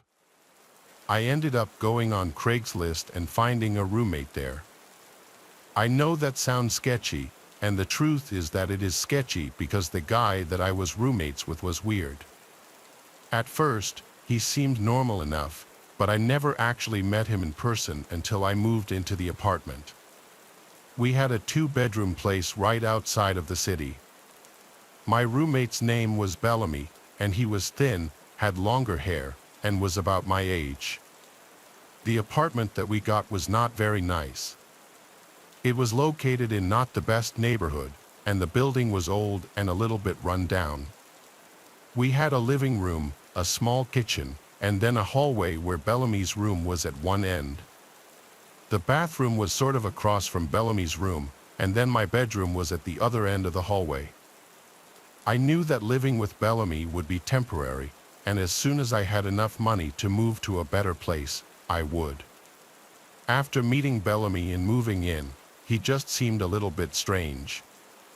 He was not that friendly, and for the most part, he stayed out of my way, which was nice, and I stayed out of his. Bellamy seemed to be a pretty private guy and didn't have much interest in being friends or anything, and that was fine.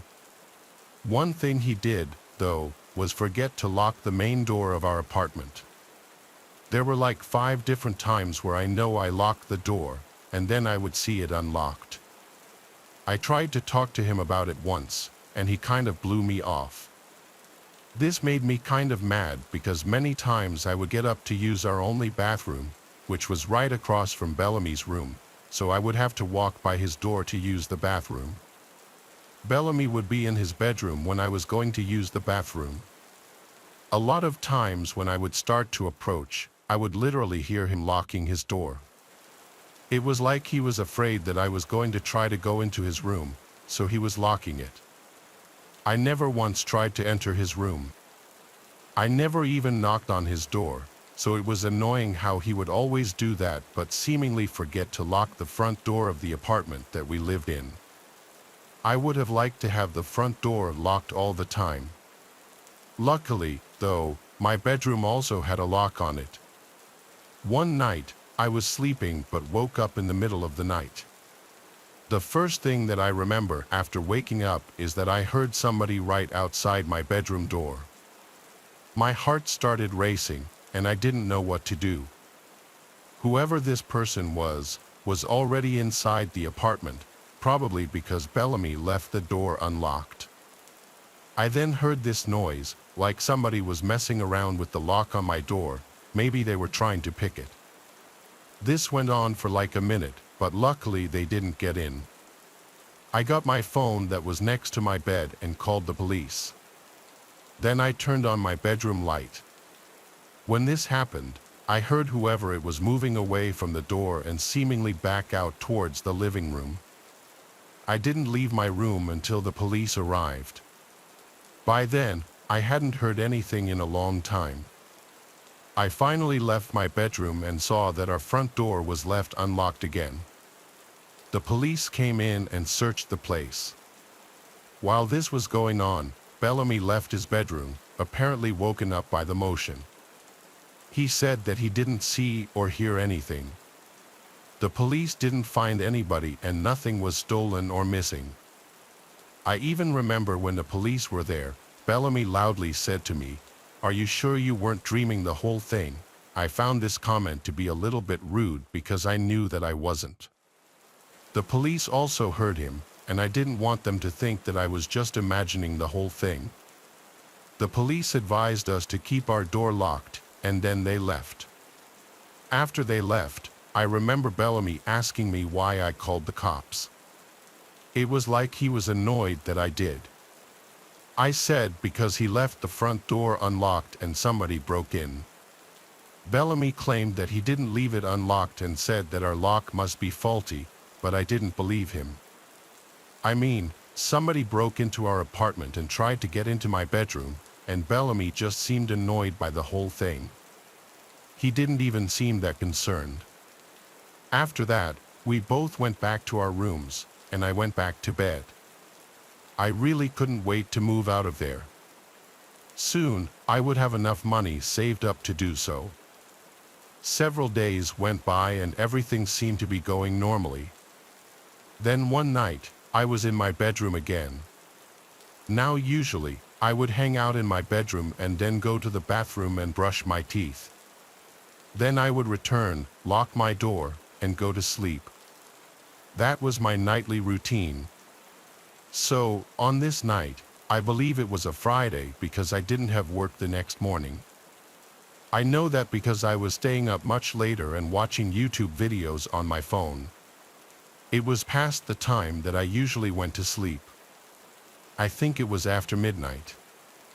I was lying on my bed, and my lights were out, but my door was unlocked because I hadn't brushed my teeth yet. I remember all of a sudden seeing my bedroom door start to open. My headphones were in, so I didn't hear anything, but when I saw this, I took them out and looked to the door. After it slowly opened, I saw Bellamy entering. When he saw me staring right at him, he stopped, turned around, and then left. I yelled at him, asking what he wanted, but he quickly returned to his room. I thought this was really weird and also creepy, so I got up, brushed my teeth, then locked my door and went to bed. The next day, I asked Bellamy what he was doing, and he completely denied it. I couldn't believe it. He suggested that I was having another dream. This made me mad. But I didn't say anything. Instead, I realized that it was probably him the night I had called the police. I don't think anybody else even entered our apartment. I mean, nothing was stolen and nothing was messed up. Plus, the person went right for my room. So I started looking for a new place that same day. Within a week, I moved out. Ever since then, I haven't seen or heard from Bellamy, and I'm hoping that I never do.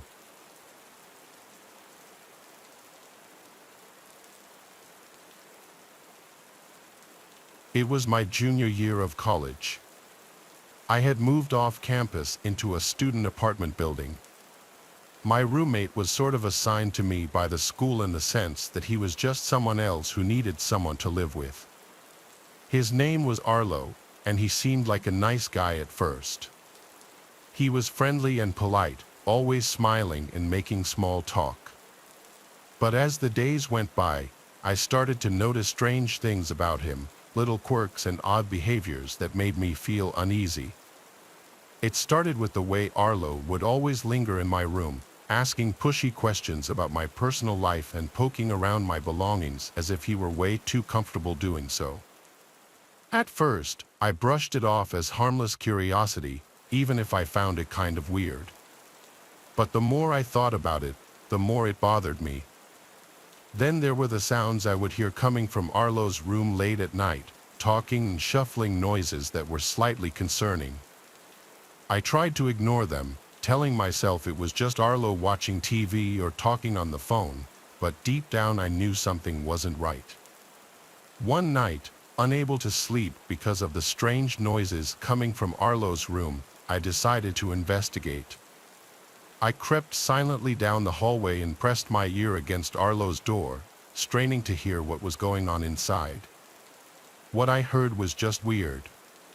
It was the sound of Arlo whispering to himself, his voice low and muffled. And then, just as suddenly as it had started, the whispering stopped, and there was nothing but silence. Then I heard, "Kane," Arlo said my name. Did he somehow know I was outside his door? I quickly and quietly tiptoed away from his door and went back to my room. I silently crawled back into my bed. I didn't know what to make of this. Why was Arlo talking to himself? Was he hiding something from me, or was he sleepwalking? But then, how did he know I was outside of his room? I couldn't shake the feeling of uneasiness.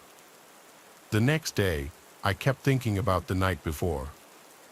As the days went by and the sounds from Arlo's room persisted, my paranoia only grew worse.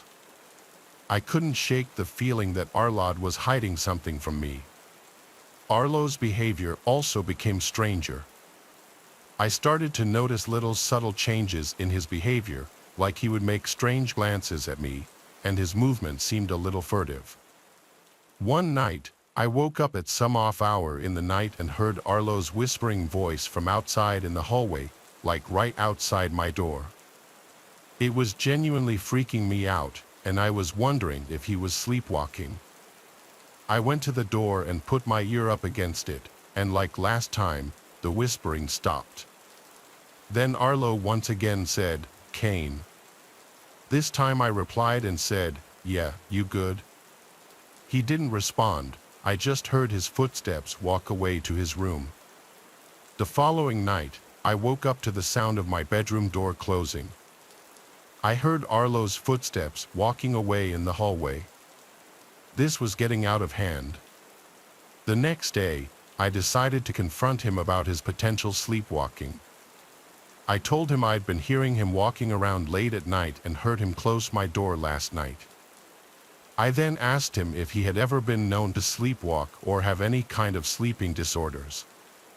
He seemed to not know how to answer at first, but then he said yes, he does tend to sleepwalk sometimes. I wasn't buying it, though. Something was up. I decided to search Arlo's room for answers. I knew it was risky, but I couldn't ignore the nagging feeling that something was wrong. I waited until Arlo was out of the apartment, then I crept into his room. I knew that I might not have much time, so I searched quickly, tearing through drawers and closets in search of anything that might explain Arlo's strange nightly behavior. And then, just as I was about to give up, I found it, a small, nondescript drawer hidden at the back of Arlo's closet. I pulled it open, and my blood ran cold at what I found inside. It was a collection of photographs, dozens of them, mostly featuring me asleep and one other guy who looked to be our age. They were taken from different angles and distances, some of them so close up that I could see the pores on my skin and individual strands of hair on my head. I felt sick to my stomach as I realized what I was looking at. Arlo had been secretly taking pictures of me while I slept, without my knowledge or consent. I couldn't believe it. I had been living with some kind of sick voyeur. He had been violating my privacy and invading my personal space for who knows how long. I wanted to confront Arlo, to demand answers, but I was afraid of what he might do, afraid of what he might say, afraid of what might happen if I confronted him alone. So I took a picture of the contents of the drawer and then took a handful of the photos as evidence to use against Arlo. I packed my things, and the next day, I showed the photos to the department in charge of student housing accommodations, and they told me to let them take the appropriate action. I was lucky and got assigned to a different apartment with a normal person who needed a roommate. I never spoke to Arlo again. Even now, years later, I still can't shake the memory of those chilling photographs and Arlo's whispering and creeping around at night. I never found out who the other guy in the photos was. It was definitely his old roommate, but I was never able to find his name. But who knows, maybe he also found out.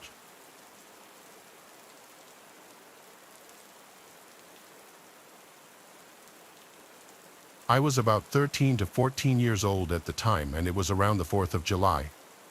Every year around this time, the town I grew up in would have a 4th of July fair in the center of town. It was always a great place to get together with friends without parents, which at that age is a treat.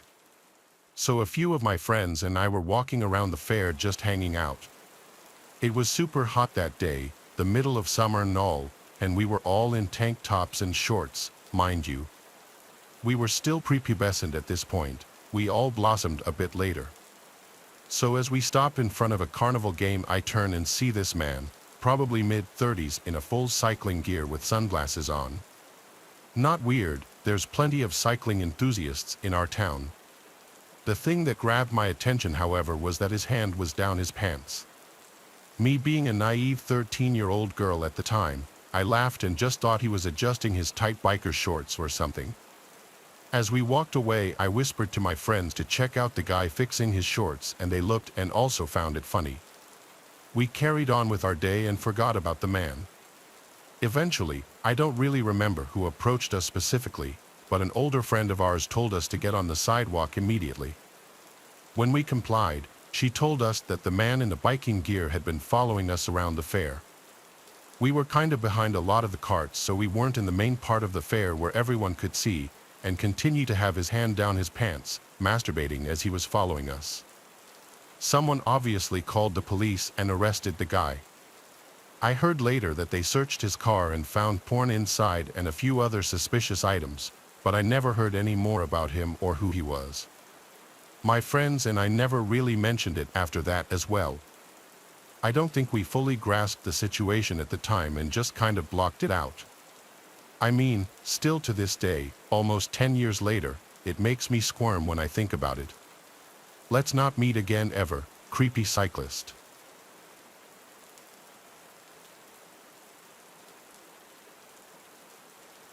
Why I'm done with the local fair. Every year since about the 5th grade, I've gone to our little town fair. It used to be in the mall parking lot, huge, well-kept, polite staff, and always busy for the week or so it was here. But the last 2 years, it's been rather small and kind of shady. The staff moved to a smaller, empty lot behind our local Outback. This year, my boyfriend took me as a little, "I'm sorry we're not going to prom" gesture. We're walking around for a little bit. It's still pretty early in the day, so it seems like mostly little kids and their parents are there. He and I decide we'll go to ride the bull, something I've done quite a few times growing up going to rodeos. This was his first time. I paid for him and begged him to do it with me. I explained what he had to do, how he can't hold on with 2 hands and whatnot, and he does well for his first time, about 15 seconds at full speed and shaking. Now it's my turn. I hop on and ride with no issues. I'm wearing skinny jeans, so I'm not entirely shocked when I get a wolf whistle about the little bit of lace that got flashed on one turn. Turning around thinking it was just my boyfriend, I walk off and walk back up to him, dizzy. A carny comes up and tells me I was one of the longest riders in this town. I quickly thank him and give him a big, proud smile, holding on to my boyfriend. He quickly pulls me away to the carousel and leans down to kiss me. I stand up on my tiptoes to reach him. The same carny, apparently working this ride, comes up to us and, in the most sarcastic tone possible, goes, "Aren't you cute?" Keep in mind, this guy is probably about 30 years old and smells like weed mixed with fair food. He looks at my boyfriend and goes, "But maybe she deserves someone a little better fit for her, or at least knows how to ride a bull." I pull my boyfriend out of line, pissed off and grossed out. He tells me we'll go when the guy's not there. We walk around some more, get some treats, and ride some other things. Probably about an hour later, we head back to the carousel. I'm carrying my big stuffed koala bear, and we get back in line. No sign of the creepy carny. We get our wristbands, stand, and get on. I sit on the outside while my boyfriend sits on the middle horse. The ride's going, and suddenly the creepy carny is back. He hops on quickly and holds on to the pole my horse is attached to. He just stares at me for a bit until I go, "Can I help you?" My boyfriend is watching, slightly amused. I'm not something to be messed with, and he knows as much. The carny looks at me, his gross yellow teeth stretched out in a grin, and goes, "Yeah, how about you show me more of that lace, and I'll get you a bigger bear than that sad thing." I'm completely disgusted and creeped out. I tell him to fuck off before I call the cops, and he's not getting the message until the ride stops. My boyfriend stands up, he towers over this guy and goes, "Hey, she said fuck off or I'll have the cops here in 2 minutes." The creepy carny buggers off and follows us around the rest of the night until I'm so freaked out we have to leave. So, creepy carnival worker, let's not meet again.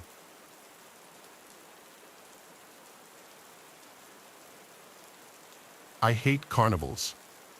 I think they're disgusting and filled with children.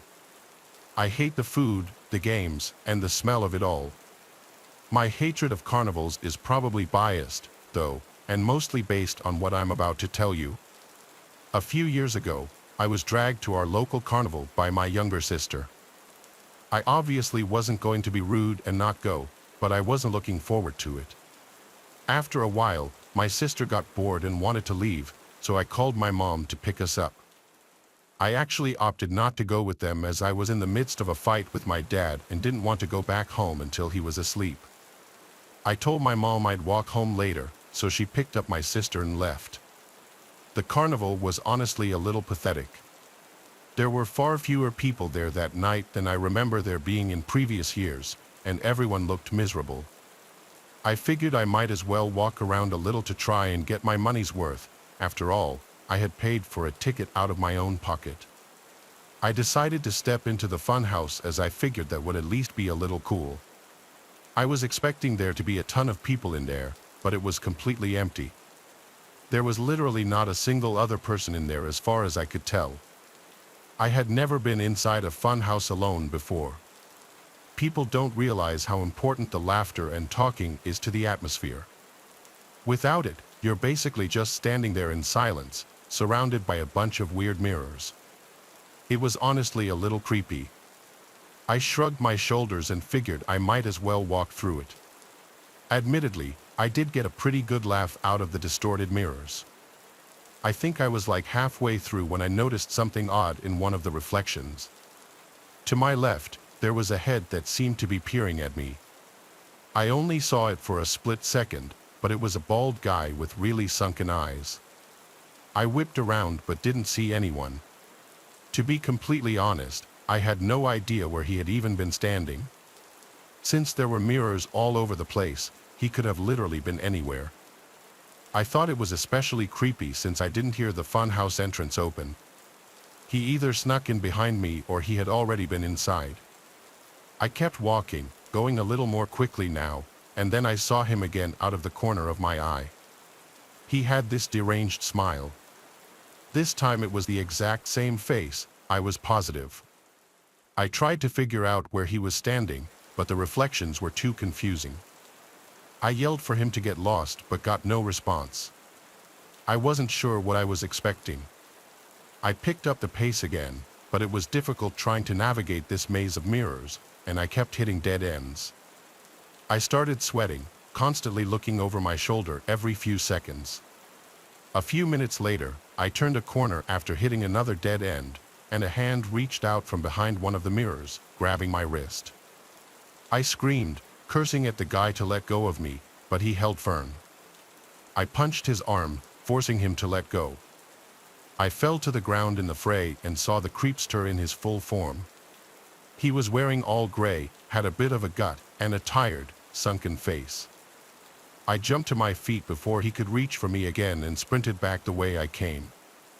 I don't know if it was survival instincts or not, but finding my way back to the entrance was somehow easier with the adrenaline coursing through my veins. I sprinted out of the funhouse and caught my breath. I reached into my back pocket and a horrifying realization hit me. I didn't have my wallet. I must have dropped it when I fell. There was no way I was going back in there. After running to the nearest staff person, I told them everything that happened. She seemed confused and told me that the funhouse was closed to patrons that night. I was horrified. They called the police and searched it but found nothing, not even my wallet. I felt like such an idiot. I told them that that guy was probably an ex-employee with a key, but they shrugged off my theory and told me to go home. So reluctantly, that's what I did. It's not like I had gotten hurt or anything. I wish I could tell you the story ended there, but I can't. A week later, my girlfriend called me one night in a panic, frantically screaming into the phone about something terrible that happened. Apparently, someone had been texting her phone pretending to be me and convinced her to drive out to this remote location to help me change a tire. Thankfully, she decided to bring her dad even though the guy told her to come alone. They pretty quickly realized what was going on when the car parked in the lot wasn't mine. Her dad stepped out of the car, and 6 dudes stepped out of the car in front of them.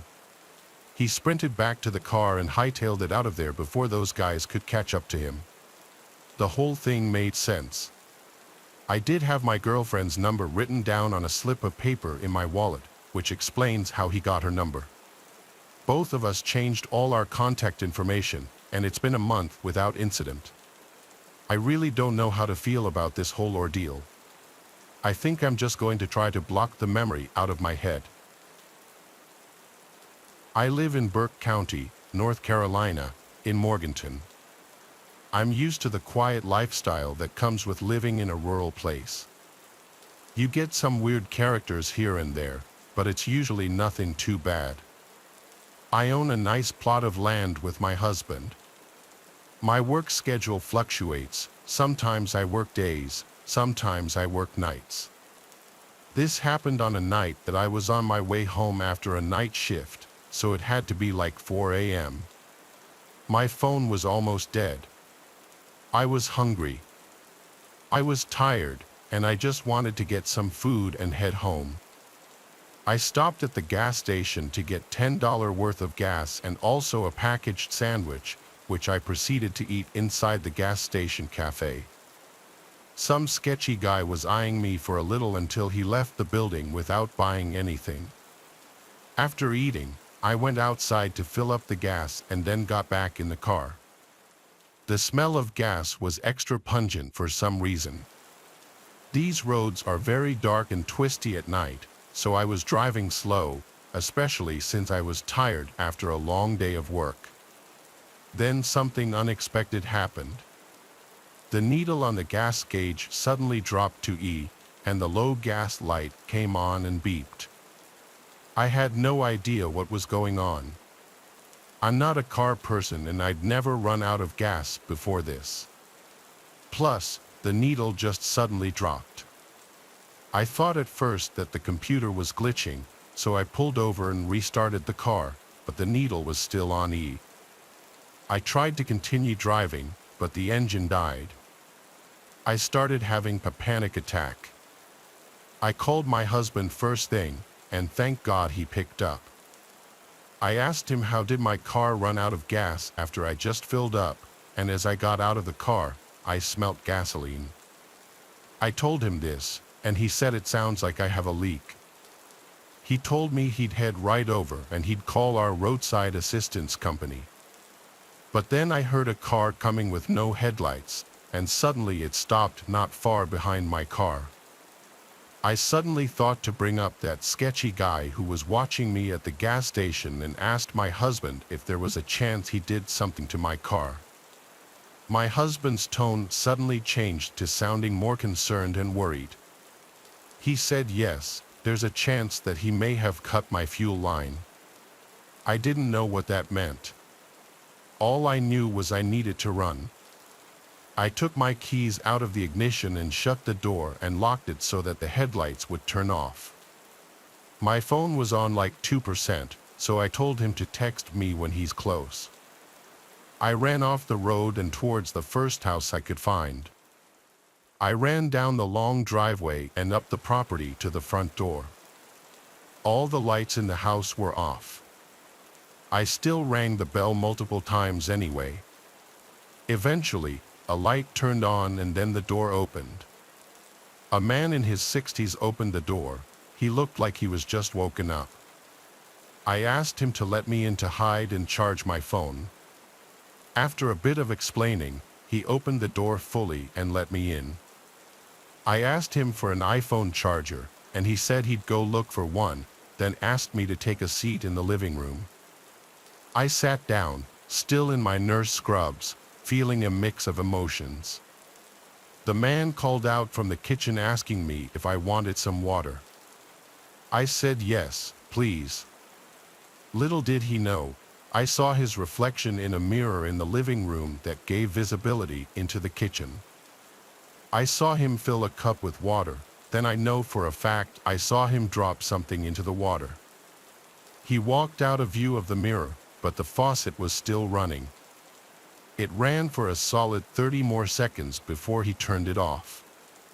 He came back into the living room with a glass of water and handed it to me. I thanked him, and he sat down and just looked at me, then asked me to explain the situation again. I replied to him, I just really need a charger so that I could contact my husband. He said all right and went upstairs. I checked my phone, and it was on 1%. I used that remaining battery to send my current location to my husband just in case. I then smelt the glass of water, and although it didn't smell like anything, I knew he put something in it. Now I had to make the decision of whether I should leave or not. On one hand, I needed to charge my phone badly. On the other, I was 99% sure he did something to this water. I heard him walking back down the stairs, and he said he doesn't have any iPhone chargers since he has an Android. After he said this, I got up and walked straight for the door. I'm not an idiot. Once outside, I ran back down the driveway to the road. I felt like throwing up. I couldn't believe two separate potential incidents from two different men happened in one night. I crept along the side of the road behind the trees. I took out my phone and sent my updated location, and right around now was when my battery died.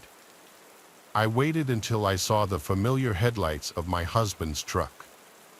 I went out waving my arms, and thank God it was him. I got inside the truck and let all my emotions out, crying to him about what I just went through. He brought us to my car, and there was no longer a car behind mine.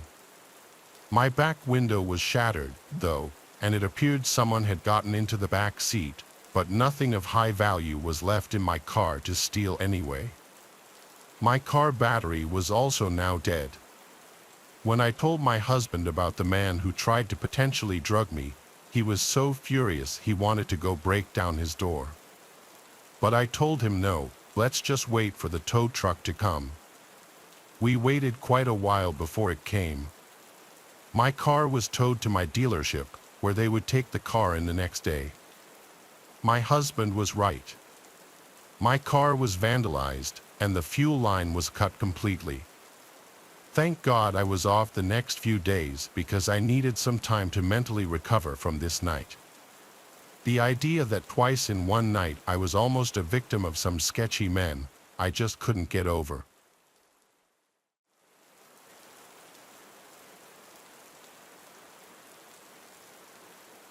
This happened way back in 2006.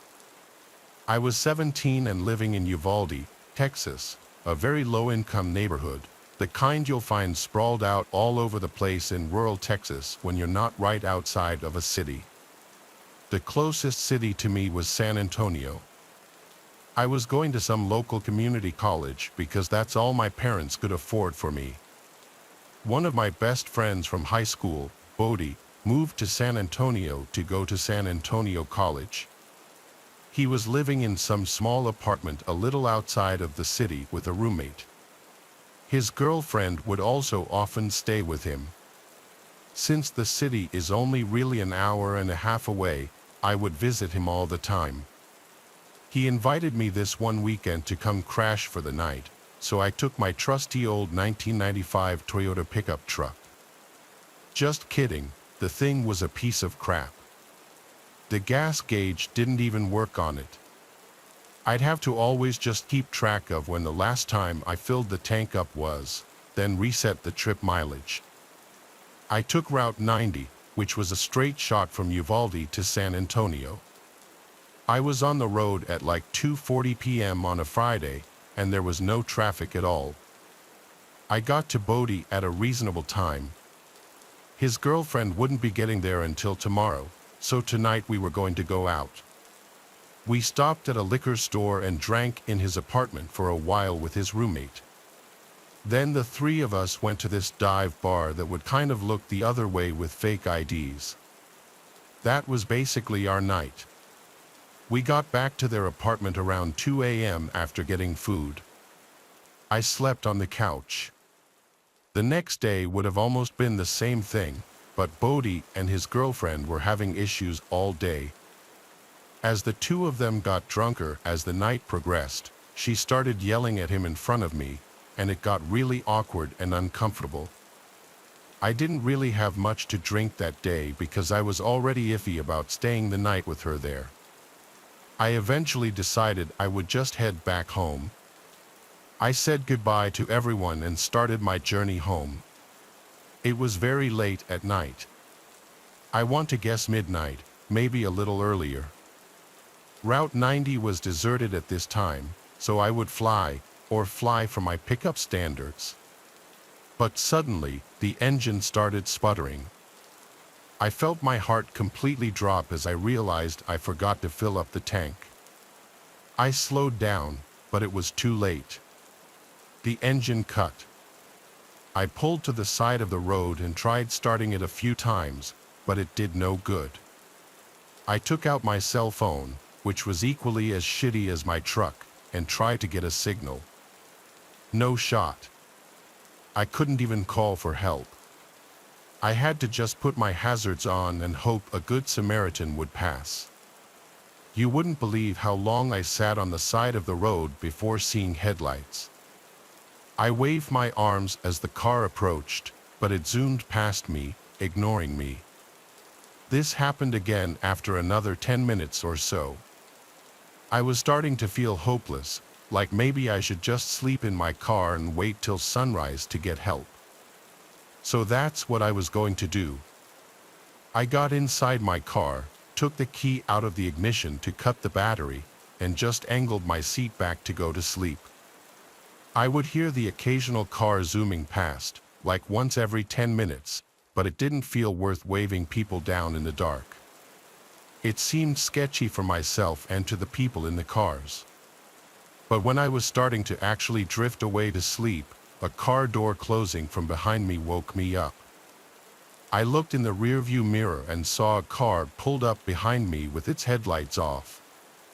I turned around now to get a better look. There was some big pickup truck, but I couldn't see anyone inside of it, nor did I see anyone outside of it. Maybe someone pulled over to help.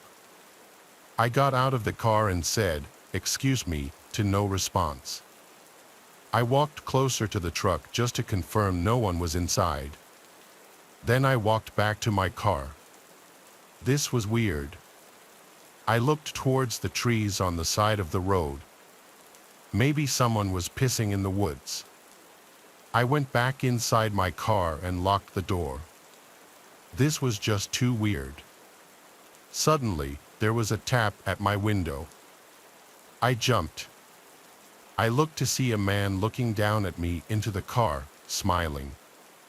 I didn't do anything yet. He said, "Hey, buddy, need a hand?"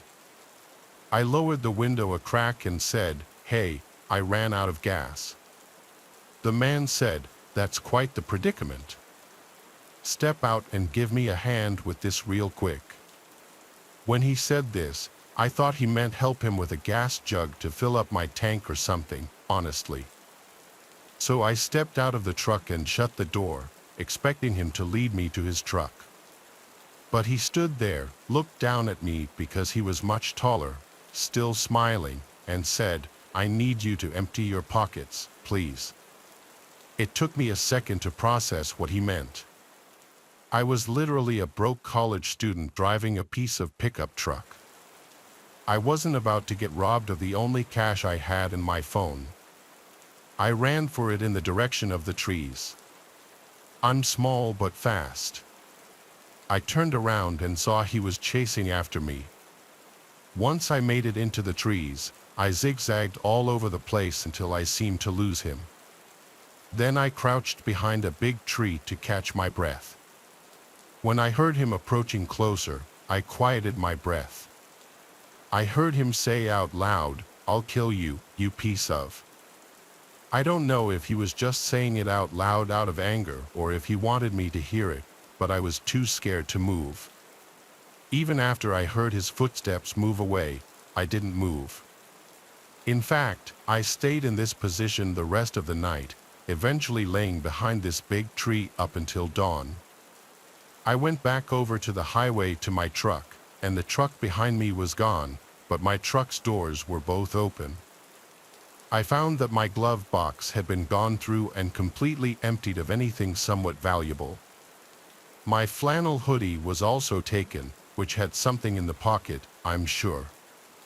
I finally managed to wave down a good Samaritan, and he gave me a ride to the closest gas station. I bought a fuel can, filled it with gas, and the man brought me back to my car, where I filled my tank just enough to drive the truck to a gas station to fill up completely. Then I went straight home. This was a real-life learning experience for me, that there are bad people out there who will try to take advantage of you when you're in a vulnerable spot. But there are also good people, like the man who helped me.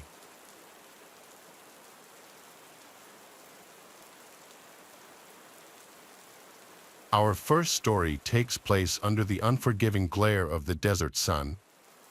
Miles and miles of sand stretch in every direction, baking under the intense heat. Imagine finding yourself stranded in this desolate landscape, the silence broken only by the wind whistling through the dunes. This is the nightmare that became a reality for one unfortunate traveler. He had been driving for hours, the monotony of the road lulling him into a false sense of security. He had ignored the gas gauge, its needle dipping dangerously low, too focused on reaching his destination. Then it happened. The engine sputtered, coughed, and died, leaving him in stunned silence. He was stranded miles from civilization, the nearest town nothing more than a dot on a map he'd hastily consulted hours ago. Panic began to set in, a cold dread creeping up his spine as the gravity of the situation sunk in. The sun beat down relentlessly, the heat radiating off the sand making the air shimmer. He had a meager supply of water, a granola bar, and the clothes on his back. Hope, it seemed, was in short supply. Days turned into a desperate struggle for survival. The relentless sun sapped his energy, the scorching sand burned his skin. He rationed his water, each sip a precious commodity, but dehydration was a constant threat. The vastness of the desert mocked him, a desolate wasteland stretching endlessly towards the horizon. As darkness fell, the desert transformed into a chilling tableau. Gone was the oppressive heat, replaced by a bone-chilling cold that cut through his thin clothing. The silence was broken only by the howl of the wind, a mournful sound that echoed his growing despair. He huddled in his car, a meager shelter against the elements, with fear as his only companion. Days turned into nights, each one blurring into the next, a terrifying cycle of scorching days and freezing nights.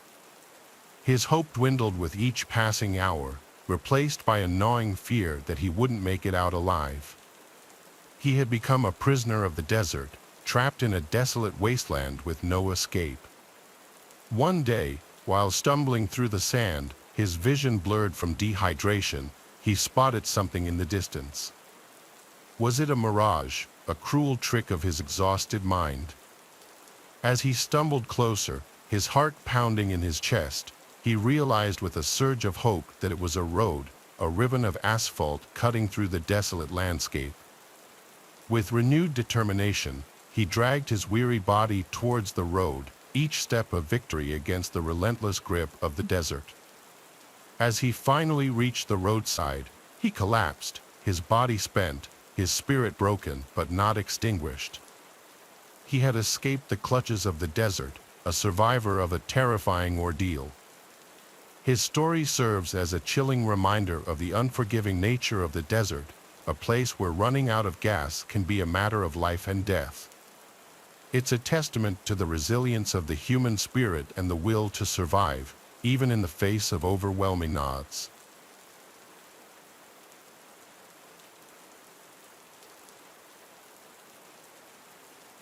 Our final story takes us to a desolate stretch of highway, a ribbon of cracked asphalt cutting through a barren landscape.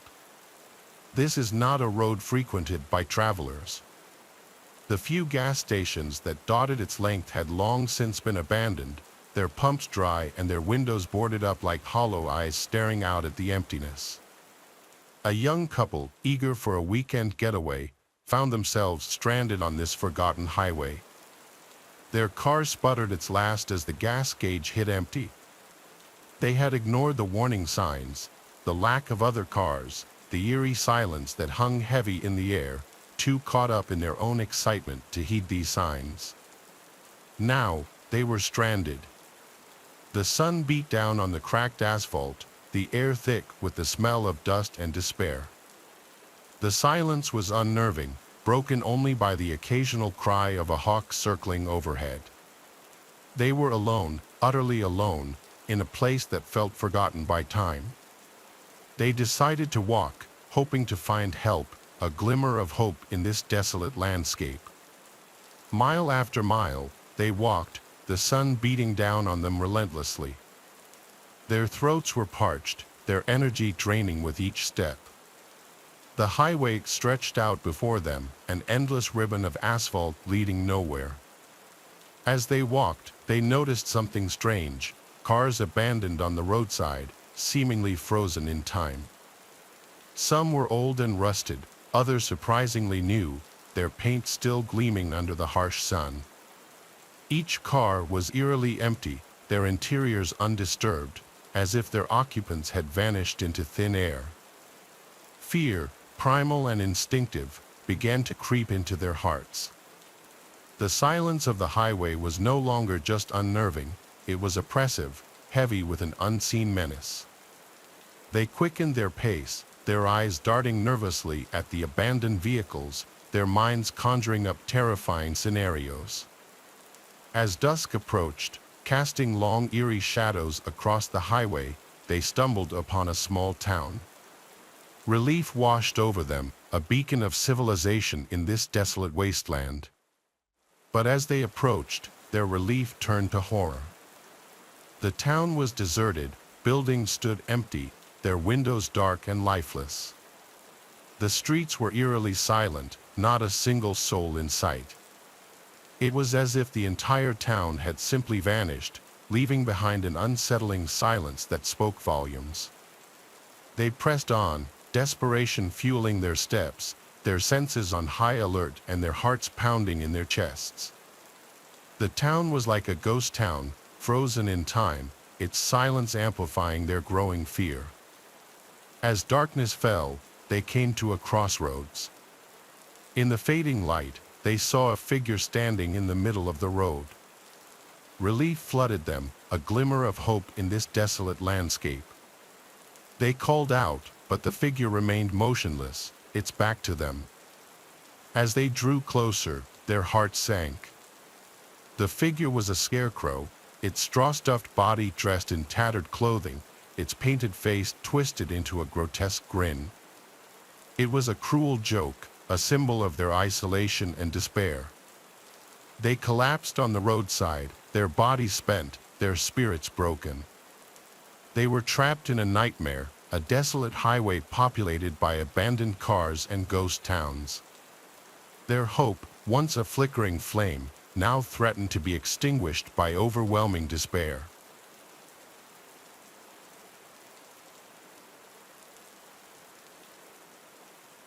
I went to summer camp a few times when I was a Boy Scout. It was usually pretty fun, especially the parts of the day we got to spend doing whatever we wanted. Nobody was actually invested in earning numeric badges unless it was for something cool, like wakeboarding. All we really cared about was messing around in the woods and swimming in the springs to beat the heat. It was a nice time just to be away from home and our parents for a week. The only thing a Boy Scout was missing was a girl to gallivant with. In the beginning, I thought I would go to summer camp every year if I could. However, things took a turn when I was 13 years old. After this trip, I left my troop and never went camping again. It was on the 4th day of summer camp, right in the middle of everything as far as responsibilities were concerned. It was a light day for me and my friends, 4 of us in all. We ran around the main common area of the campgrounds, used our allowances to buy ourselves each a souvenir knife at the general store, drank some yoo-hoos, and threw some tomahawks with the weapons guy between his classes. Eventually, 2 of us decided that we were getting tired and sweaty and just wanted to sit around in our tents until dinner time. But my closer friend Enoch and I wanted to keep it going. There was a network of trails that snaked all around the various campsites. We'd already taken the trail to the springs, so Enoch and I wanted to do a little more exploration. There were just the 2 of us, so we both had canteens full of water and snacks in our pockets, along with knives and cordage, a map, a compass, and I had a small first aid kit. We thought we were prepared for whatever we would run into out there. We didn't plan on going far either since we had to be back in a little under 3 hours for dinner. We set out from our troop's campsite with plenty of daylight left and made our way into a mosquito-infested area of woods. The canopy shaded us pretty well, and the air was humid and stifling. We wanted to see what it was like out there, but all we discovered was that the trees were a bit taller.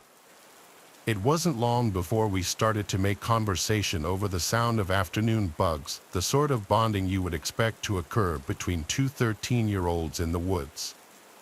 We talked about girls mostly and the ones that we thought were ugly, so on and so forth. None of it was very tasteful, admittedly. We jokingly proposed that it was possible for us to go far enough that we would find our way into the Girl Scout section of the campgrounds, which did exist but was well separated from the Boy Scouts. Then, our surroundings started to change inexplicably.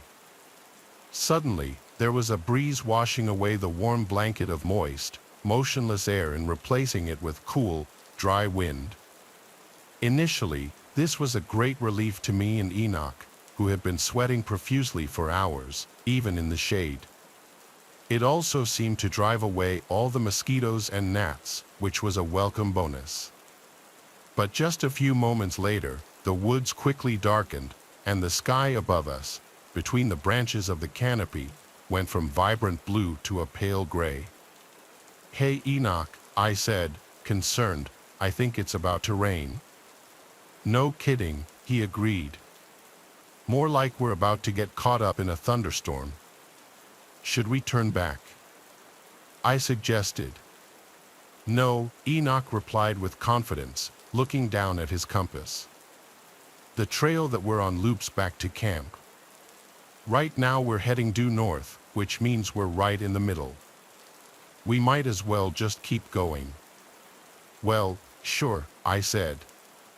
Enoch seemed to be pretty confident about his navigation skills, so I let him make the decision to press on. However, the threat of being soaked to the bone put a damper on the mood, and as such, there was a lull in the conversation. We hiked on, listening for oncoming thunder and waiting to feel the first raindrop land on our heads, except it never came. The darkness that descended on us only increased, but rain never fell. "Hey Enoch," I said again, even more concerned this time. "Will you check the time, man? I think we might have missed dinner." Enoch looked down at his watch. "No way, man. We've only been hiking 4, and then, suddenly, Enoch went silent and stopped in his tracks. "What is it, man?" I asked. "My watch is dead," he said gravely. "How is that possible? I thought you replaced the battery before going to camp." Enoch silenced me and started looking all around. "You hear that?" he whispered. I listened but didn't hear anything. Actually, I heard so much of nothing that it struck fear into my heart. It was totally silent, not a sound in the woods all around us.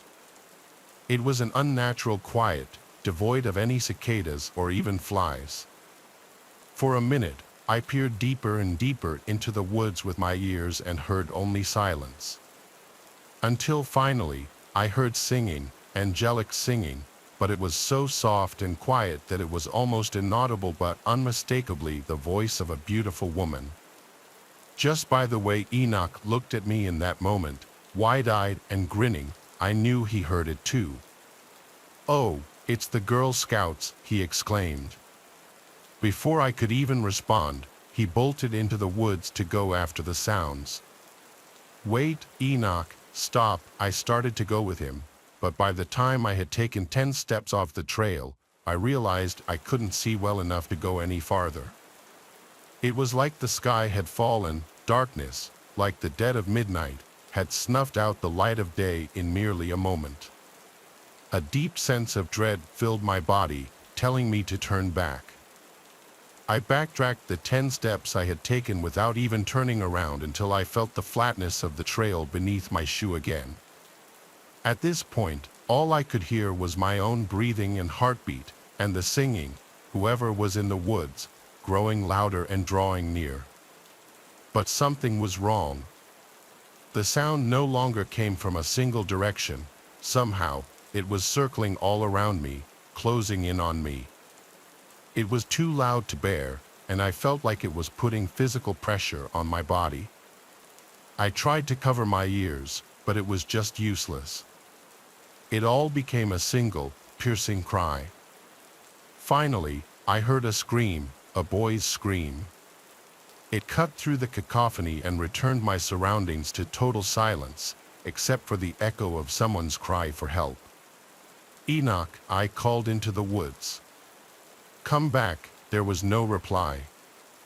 A moment later, I heard a twig snap on the trail from the direction we'd just come from. I hoped to see Enoch, but I didn't. Instead, there was an inhumane figure at the nearest bend in the trail, the shape of a tall woman, but composed of no flesh or bone whatsoever, only ominous light. As I gazed upon whatever spirit this was, it suddenly raced toward me. What I did next was pure instinct. I abandoned Enoch and ran blindly down the trail as quickly as my body could take me. I didn't stop until I spilled out into the campsite again, collapsing to the ground. When I looked up, I saw that everything was different. The sun was shining, the woods were alive with birds and bugs, and all of my friends were coming to see what was wrong with me, why I was so upset and panicky. I couldn't speak a word for hours. When I could finally tell the scout masters what happened, they didn't believe me. They sent a search party for Enoch, but they couldn't find a single trace of him. Even the police were never able to locate him, he simply vanished. Suspicion eventually turned to me because the story I told was so unbelievable. So, to avoid being put in an asylum, I ended up changing my official statement to losing track of him when we both went to take a piss at separate trees. I turned my back for just a minute, and then he was gone. In my worry and panic, I thought I saw something that wasn't there. But it's all lies because I know what happened.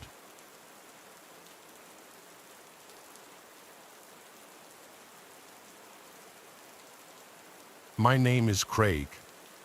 This was in the dead of October, chilly and windy. I live in a somewhat big town. It's very poor and old, with early 18th century type buildings. A friend and I were bored one night and decided to go around at 3 a.m. I know that going out at 3 a.m. in a poor town isn't exactly smart, but we like to have our fun. We got bored of driving around blasting our music. We're both very big metal heads, and at that point, we had our own band, so we decided it would be interesting and cool to walk around a cemetery in the town behind the old town square. There's a massive cemetery. It's divided by two sides of a highway, both sides taking up about 20 acres of land. As I said, it's massive. We decided to check out the older part of the cemetery. This part is completely separated from the rest of the newer cemetery with an old iron fence and gate. We got to walking around and checking out the cemetery, trying to read the old moss-covered graves, taking pictures, being a little bit disrespectful, I know, but these were graves from at least a century ago, so there was no one living that would be upset by it, and I'm sure the people in the graves didn't mind too much. After about an hour of checking it out, we sat down next to a giant pecan tree in the middle of the old cemetery. That's when we heard this little girl laughing. It was really close to us. At first, I assumed maybe it was a toy left on a child's grave or something like that. I'm not one to scare easily, so I just figured it's motion activated or something like that. We are not at all easy to scare, so we both sort of laughed, pointing out that it's creepy, and just kept talking and enjoying the ambience. Then, as in all stories like this, I got the feeling of something or someone watching me. Once again, I just figured that I was letting the entire thing get into my head. Then my friend says he thinks he sees someone in the shadows of a small wooded area right next to the cemetery, of which we were really close at this point. We're both a little creeped out and decided to get up and leave. And that noise, the exact same noise, played again. When we heard leaves crunching underneath the feet of someone, that's when we booked it.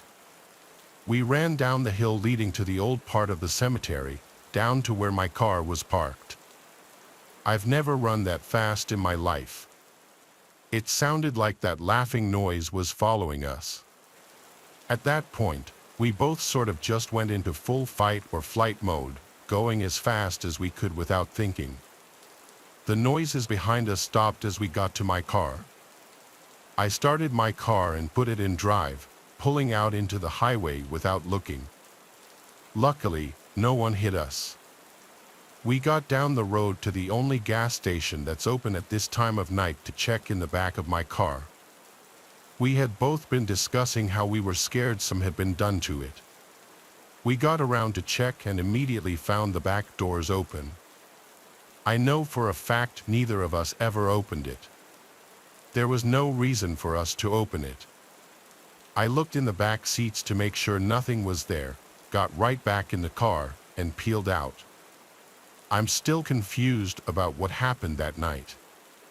I'm not sure if we both overreacted or what. All I know is that I still feel that weird feeling that something is behind you whenever I tell this story.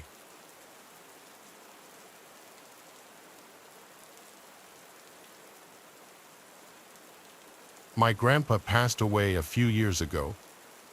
I was always very close with him. This past August, on his birthday, I paid him a visit at the cemetery.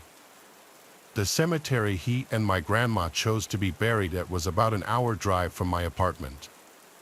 My family lived closer, so they all went to his grave together. I had to go separately. It was a rainy, depressing day, and there's nothing worse than visiting a cemetery on a gloomy day. The gatekeeper of the gate asked for the plot number. I gave it to him, and he let me in. It's a pretty big cemetery, and I'd only been there a couple of other times, not as the driver though, so I had a hard time finding it. I didn't see many other people, if any, at the cemetery that day. I'm sure the weather had something to do with it. Eventually, I found his stone and parked my car in the grass to the side. I put some flowers down under a stone, stood there for a while with my eyes closed, and prayed. When I finished my prayer, I opened my eyes and looked up. There was an old man standing about 5 rows of graves down directly across from me, and he was looking right at me. I knew this man, though. It was my grandfather. No, it couldn't be. I rubbed my eyes, and he was gone. Did I just have a spiritual moment, or were my eyes and mind playing tricks on me? Either way, I got the chills, and I had goosebumps. I was quite honestly freaked out. I got back in my car, said, "Love you, Grandpa," and drove off. I felt like I had a headache on my way home, not sure why. I was the only car on Prospect Road, a quiet road with dense forest on either side. Commonly, there would be deer crossing here. My car zipped down the road. I spotted someone on the side of the road coming up, which was odd because there were no sidewalks or a walking path on this road. I slowed down. It couldn't be. It looked like my grandpa again. When I realized this, my heart dropped 1,000 feet, and I swerved the car accidentally. I desperately tried to regain control and come to a stop. Luckily, my car didn't end up in a tree, rather, it just skidded out in the middle of the road until coming to a halt. I immediately looked back to where I saw him and saw a deer on the side of the road looking at my car. My heart was literally racing. I was terrified and not well, and I needed to get home. I made sure no cars were coming and got back in my lane. I focused on the road as best I could, given what I had just seen twice. I felt weird the rest of the day, not sick, but something wasn't right with my head. I went to bed early after watching an episode of my show.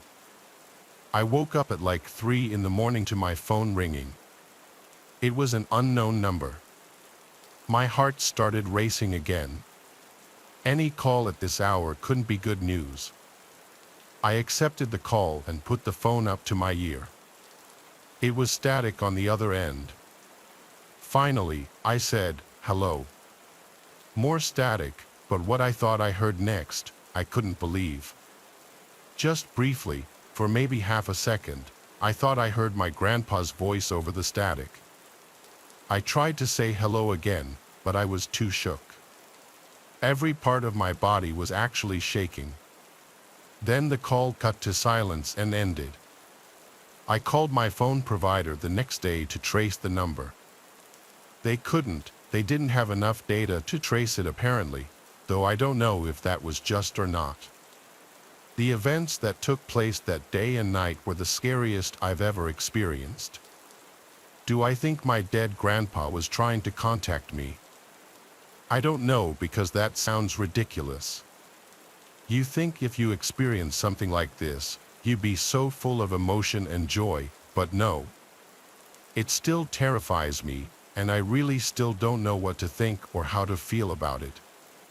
Whether it sounds ridiculous or not, this happened, and I wonder almost every other night, was that really my grandpa on the phone?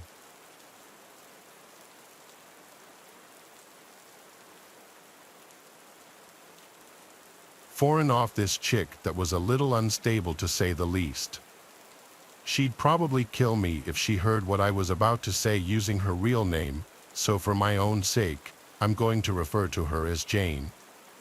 To make a long backstory short, she came from a messed up family, and her dad was sort of at the center of a lot of her problems. When he finally died, she told me she went to the funeral just so she could find out where he was buried. A few days later, in the middle of the night, Jane called to ask me to take her to the cemetery to smash his gravestone. Although that was something I would never do to anyone, no matter how much I hated them, I could understand why Jane would want to do something like that against her father's memory. She didn't have a license, so I picked her up and we drove to the cemetery. When I parked the car in the visitor lot outside, she pulled a hammer and a handful of grocery bags out of her purse. She said she just wanted to go in, smash it up into a bunch of small pieces, bag it up, and leave. Obviously, I knew that we were breaking at least one law by trespassing into the cemetery after dark, but this was all right with me. I just told her I would keep an eye out for anyone in the area while she did what she needed to do. On that note, we got out and hurried over to the grave.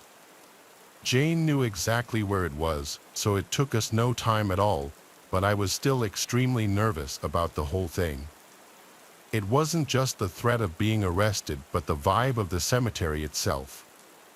I really felt like I wasn't supposed to be there, like we were disturbing all those dead people by marching through in the middle of the night.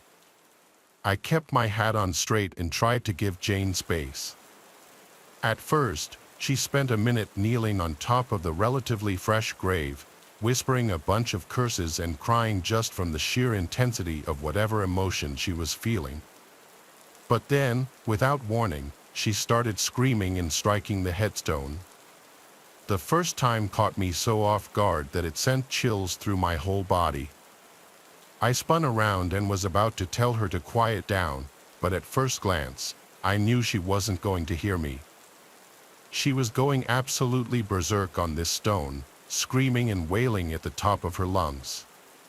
Each time she hit it with the hammer, only a small piece would break off. I realized we were going to be there for a while if it went on at this pace, and she was making so much god-awful noise I was terrified that somebody in the nearby neighborhood would hear us. I also thought about how blood-curdling it would feel to be walking by the graveyard and hear Jane's banshee-like shrieking in the distance, and to be unsure if she was like a ghost or a serial killer or something. My instincts set in and I became more concerned about my own safety than anything else. Here was this completely unhinged, crazy person violently thrashing her way through a mixture of grief and unhealed trauma, seeing red with total tunnel vision, and I was alone with her, surrounded by darkness and dead people. I was worried that if I got near her, she would forget it was me and think I was the ghost of her father and start trying to kill me or something, so I backed away. However, it wasn't long before the deep-seated rage within Jane started to wear off a bit and she became tired. She then stopped and looked at the progress she had made. 2/3 of the headstone was still intact, but she was already exhausted. That's when she looked back at me, and for the first time, I saw the look of unveiled insanity in Jane's eyes. I'd always known Jane had a few screws loose, but this was next-level crazy. All her movements were sudden and jarring. She stood and shoved the hammer into my chest, telling me to take it and finish the job. I protested at first, not wanting to get roped further into what I thought was Jane's thing she needed to do, but as soon as I did, she grabbed me by the ears and yanked my head down so that my face was less than an inch away from hers. She then screamed so loud that it practically ruptured my eardrums. She demanded that I break the gravestone for her, or she'd use the hammer on me and bury my body next to her father's. Seeing that I was in too deep to back out, I reluctantly accepted the task and committed myself to making short work of it. Of course, I was stronger than Jane, but I wasn't nearly as uninhibited. What happened next, though, made me all the more sure that I shouldn't have tried to fight her or anything. As I was hacking away at the stone, managing to break off bigger pieces, she was standing behind me laughing like an absolute maniac. She was cheering me on the way I imagine a witch would encourage another witch to their first human sacrifice. I tried my best to ignore her, but it was impossible. I glanced over my shoulder and saw that she had pulled out a knife, which sent another chill down my spine. Before I knew it, she knelt behind me and straddled my back, throwing her arms over my shoulders, whispering little pure evil into my ears. I froze up and stopped swinging the hammer because I didn't want to hit her. She told me I was almost done. Then she did something I'll never forget. Both of her hands were out in front of me, one of which held the knife right before my eyes. She put the blade to her palm and sliced it open, creating a fountain of blood which quickly spilled down her wrist. Then she whispered some kind of satanic blessing in tongues and smeared her bloody hand over my face, from my forehead down to my chin, then across my throat until she finally rested her hand with a vice grip at the base of my neck. She asked me if I could taste the blood, and I said I could. She took pleasure in this, and then she finally let go of me to stand on the grave again. Then she screamed out at the top of her lungs that these would be the final tears she would ever cry over her father.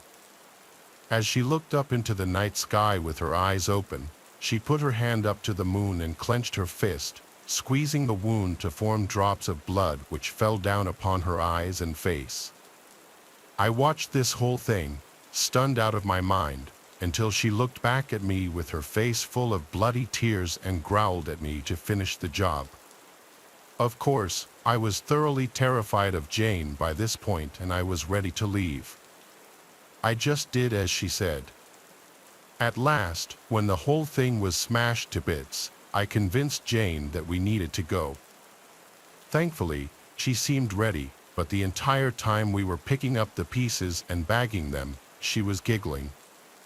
When it was all cleaned up, we ran back to my car, somehow going through this whole entire ordeal without anyone seeing us or calling the cops on us. I drove Jane back home and I dropped her off. As she got out of my car, she tried to drag me out to spend the night with her.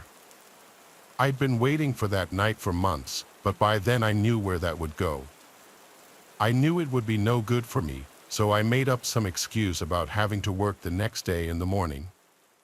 I cut off all contact and I've been avoiding her out of fear ever since.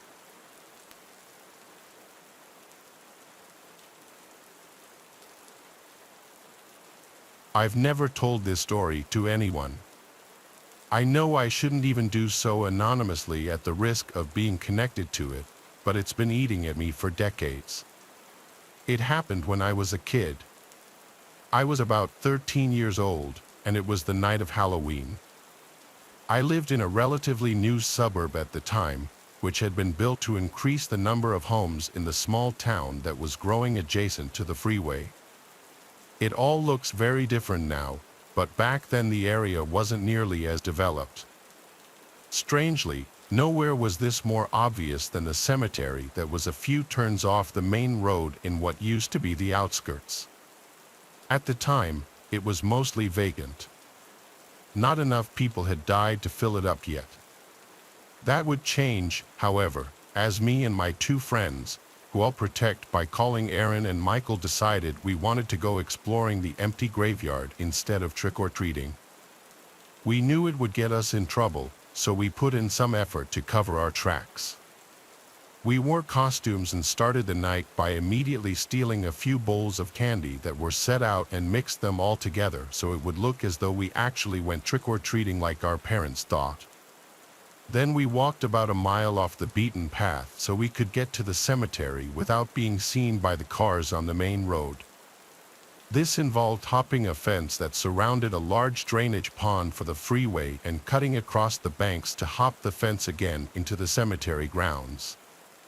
As we got off the residential streets, we were bathed in darkness, which meant there was almost no chance that we would be seen. We thought we were safe, but what we didn't know was that we were being followed. Once we had successfully snuck in, we stomped around and tried to scare each other for laughs. Then we found a few blank gravestones laying around next to a crypt, and we smashed them together just because we could. We took a few chunks as souvenirs.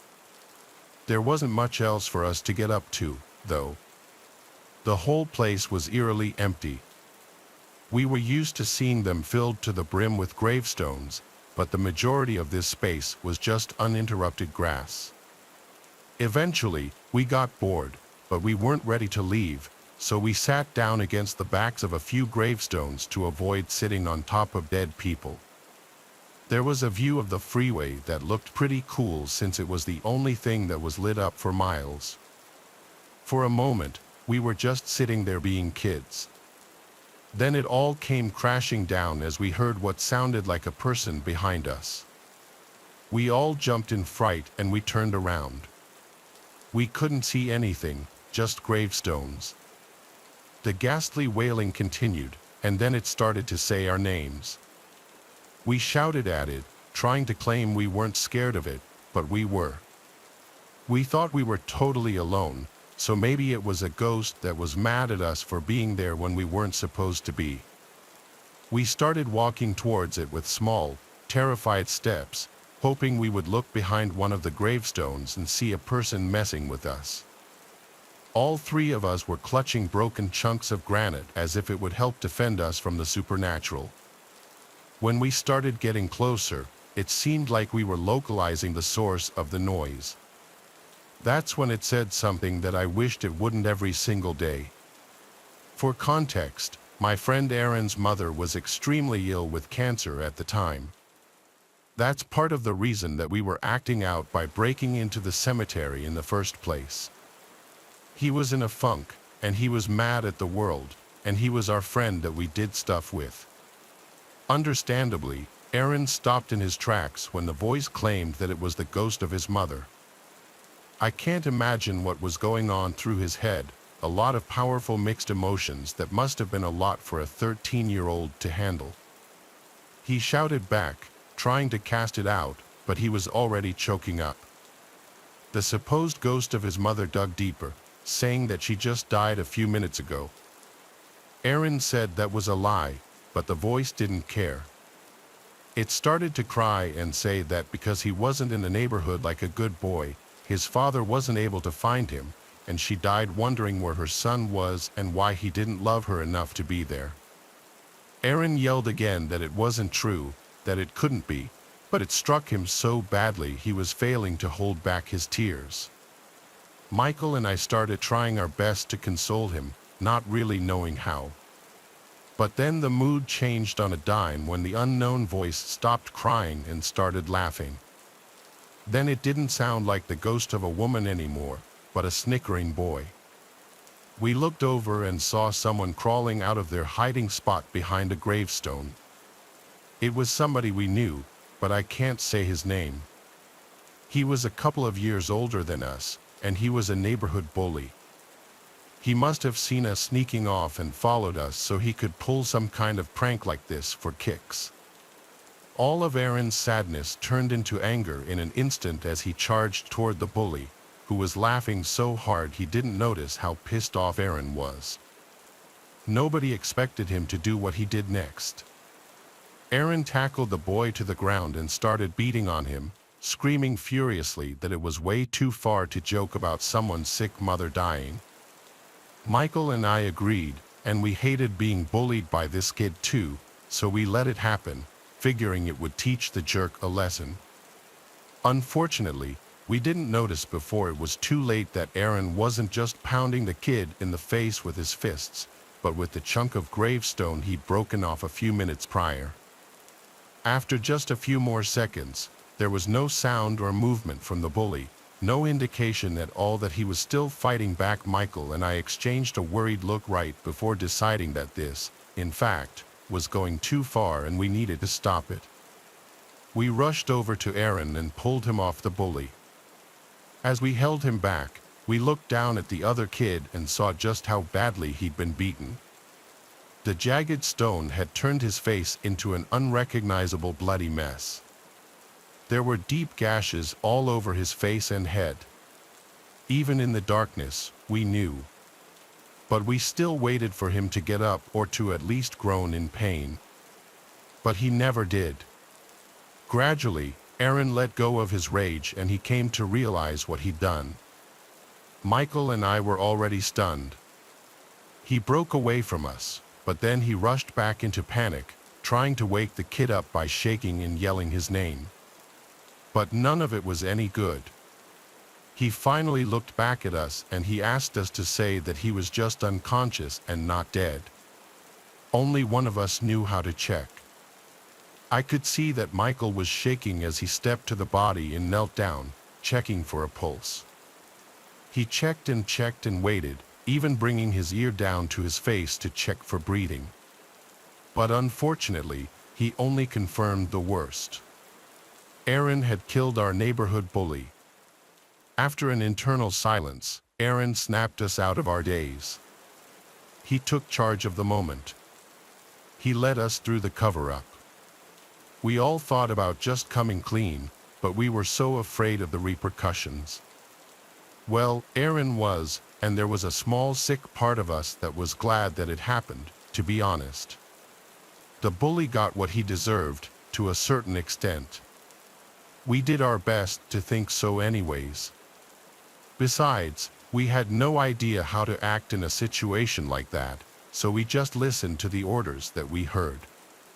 We dragged the body to the fence around the drainage pond and ripped the bottom of the chain link fence out of the dirt so we could pull the body under to the other side.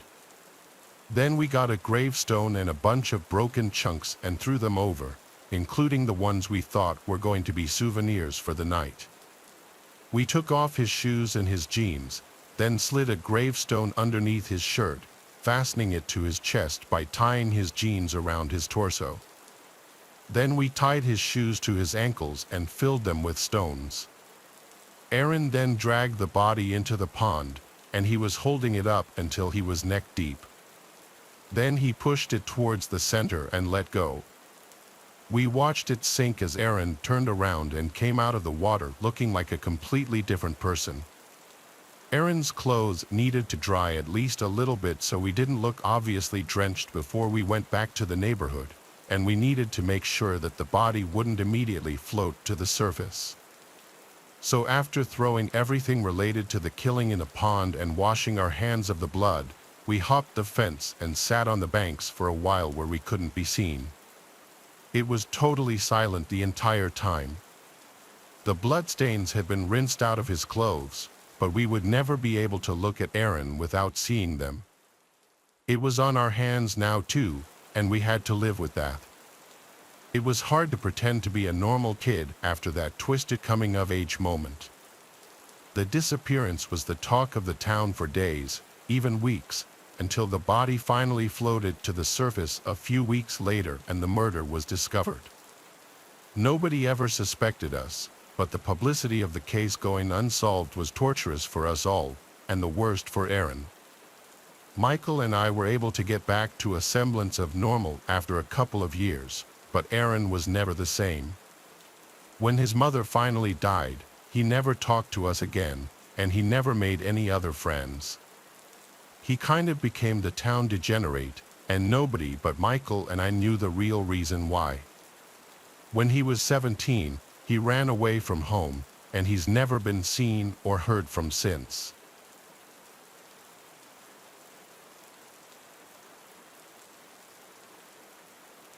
I work at a cemetery on the edge of my town. It's a small one, being only a few acres of land. I'd been working there for a year at the time, and I hated every minute of it. Not really because it was a cemetery, but just because it was boring. I was alone all night and sat in a small room for most of the time. There were 2 cameras set up on either side of the yard and one on the entrance of the tiny building I was in. My boss always told me that my job was to just be there, and if anything actually happens, then to call the police and let them take care of it. In the whole year before this, not a single thing happened. Again, it was a small cemetery in a small town, so not a lot of action was expected. On a Monday evening, I pulled into the parking lot and relieved my coworker from his day shift. I hadn't slept the best that day, so I brought a cup of coffee to help keep me up. For the first hour, I was sipping on my coffee and watching the cameras while also scrolling through my phone a bit. Come 1 a.m., I started to get really drowsy.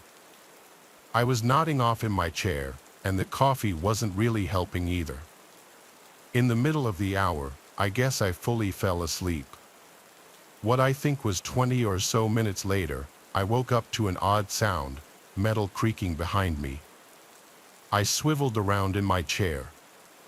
The door to my building was cracked open, swaying slightly from the wind outside. My heart hurt from the strike of fear it gave me. I got up and pulled the door further open, peeking my head outside and looking around. Nobody was in sight. I slammed the door firmly shut and made sure it was fully locked. It could have been a simple mistake, not fully closing the door, but it got my hair standing up. I rolled back the footage outside the building and didn't see anyone coming up to the building. At least after this, I was wide awake. I was constantly checking each camera. About 10 minutes later, I saw something move on the screen. It was the camera on the far end of the yard. Someone was walking through the cemetery. I watched as they slowly made their way past several gravestones, then stopped. I waited a few seconds before picking up the phone and dialing 911, still keeping my eyes on the screen.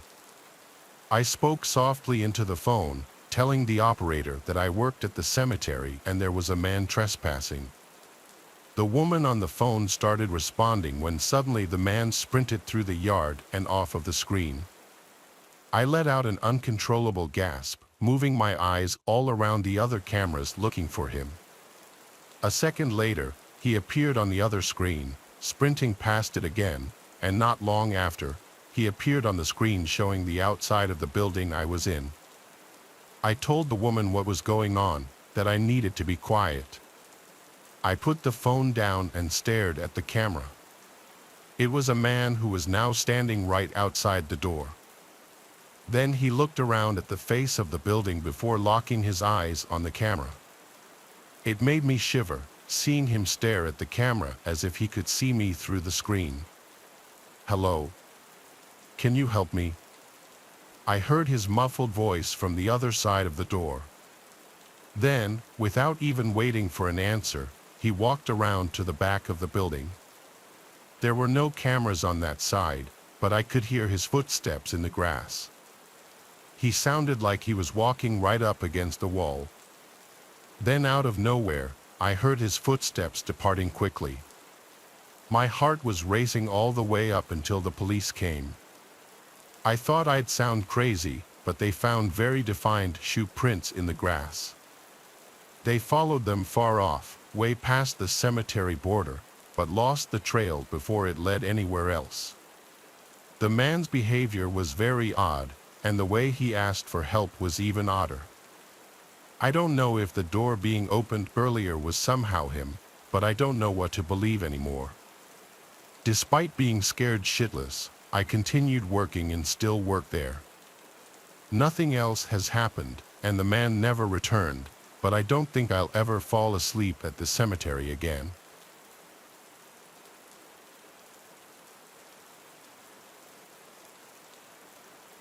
Out of all my strange experiences, this is probably the most compelling I had, simply because I was not alone when it happened. I was not with just the average kind of people either. I'll put in as much detail exactly as I remembered them, so this may be long. I can't mention the name of the company I work for to protect my job, but it's one of the largest telcos in the Philippines, which is synonymous with the word world. I currently work as one of the senior IT network and server engineers there. I usually get assigned to work on priority repairs on various cell sites and server data centers, mostly in far-flung provinces. This happened in mid-December of 2018 in Nueva Vizcaya, mountainous province in the northern region of the Philippines. It was a priority service call, Sarah T1, the highest of priorities, wherein even the CEO of the company received status updates since the cell site in question also services various military communications devices. As soon as I got into the office, I was dispatched immediately, carrying with me various equipment to replace the existing ones at the cell site. It was a 6-hour drive from Manila. I was asked to go to a specific meeting point in the town nearest the cell site to rendezvous with my escort, an 8-member team from the Philippines 1st Army Scout Ranger Regiment. The area of the cell site is a place where the local communist movement, the New People's Army, is highly active. Apparently, the NPA carried out an operation early in the morning of that day, which caused some of the damage to the equipment. The team I met up with was led by one of my former high school classmates. Let's call him Lieutenant Knox. He had even specifically asked for me as he knew I worked for the telco. He had his men transfer the equipment to their truck, and we began to travel to the cell site. It was already dark at the time. During the long uphill ride, Lieutenant Knox and I did some catching up when they suddenly received a call. I don't understand military speak, so I could not tell exactly what we talked about, but he updated us accordingly, saying that a village on the way to the cell site requested assistance with a possible NPA member harassing a household. Apparently, the man had climbed up on the roof of someone's house, and he was still in the area. Being the nearest, Lieutenant Knox responded that his team would be handling it, so we drove towards the area, keeping the headlights turned off. The countryside, especially the poorer places, are very dark. Soldiers aren't allowed to smoke at night in places like these since the light from their cigarettes could be clearly seen even from afar, giving away their position. It was that dark here. I was hesitant since I'm not exactly a soldier, but he brushed it off, saying it would be a good chance for me to become a soldier for at least one night. Lieutenant Knox, I can say, is a battle-hardened junior officer. He's been to a number of dangerous situations and has fought in many encounters, both high-profile and low-key. He's the type of guy to jump in quickly then ask questions later. I remember him being like that even in school, a very cocky individual but not entirely without cause, especially now that he was in the army. He even received a medal recently, although I wasn't sure for what. Either way, he said, we're going in. It's part of the job. Now, you have to understand the Philippine Army usually does the police work in these areas where communists, Muslim insurgents, or bandits are active. And when you send in the scouts, the best our military has to offer, you can get an idea of the kind of situation it places in. Even other countries recognized the abilities of the Philippine Scout Rangers, all the more so in this case since these scouts came from the 1st Regiment. They're the best the scouts have to offer, from what I was made to understand. We got to the place a little over 5 minutes after, with me still having second thoughts. Dude, make up your mind. Either you shadow me or I leave you in the truck. But if you stay here, you're gonna be free dinner for the commies. Can't spare you a babysitter for this one, he explained to me. So he made the choice easier for me. I didn't have plans to be abducted. I was already soiling myself, basically not cut out for this stuff. I just wanted to repair the cell site and go home, but I did have plans to get his wife to get back at him for this. Here, he said, handing me a loaded 9mm and 2 clips. I know you're used to this one, and the safety's on. I sat there thinking I wasn't getting paid enough for this job, and I recalled my company insurance policy. It doesn't even cover sports-related injuries, let alone anything you'd see in a firefight. But I didn't have time to dilly-dally, so I stuck with my friend instead of waiting for someone to drag me into the woods and getting held for ransom, which no one's gonna pay for, let's face it.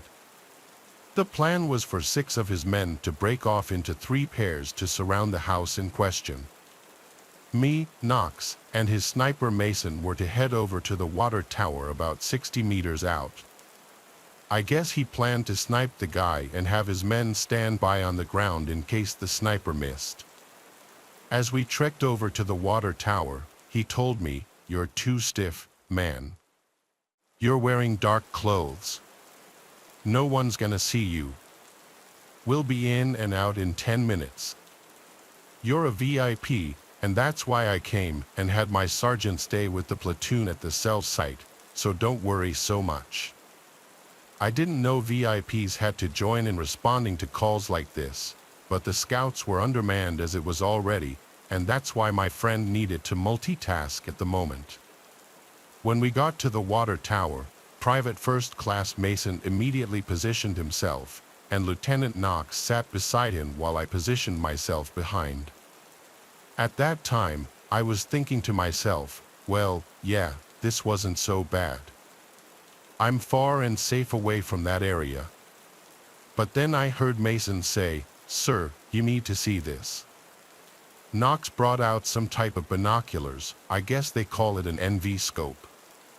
I couldn't see his reaction because it was dark, but he was silent for a moment as he put down the binoculars.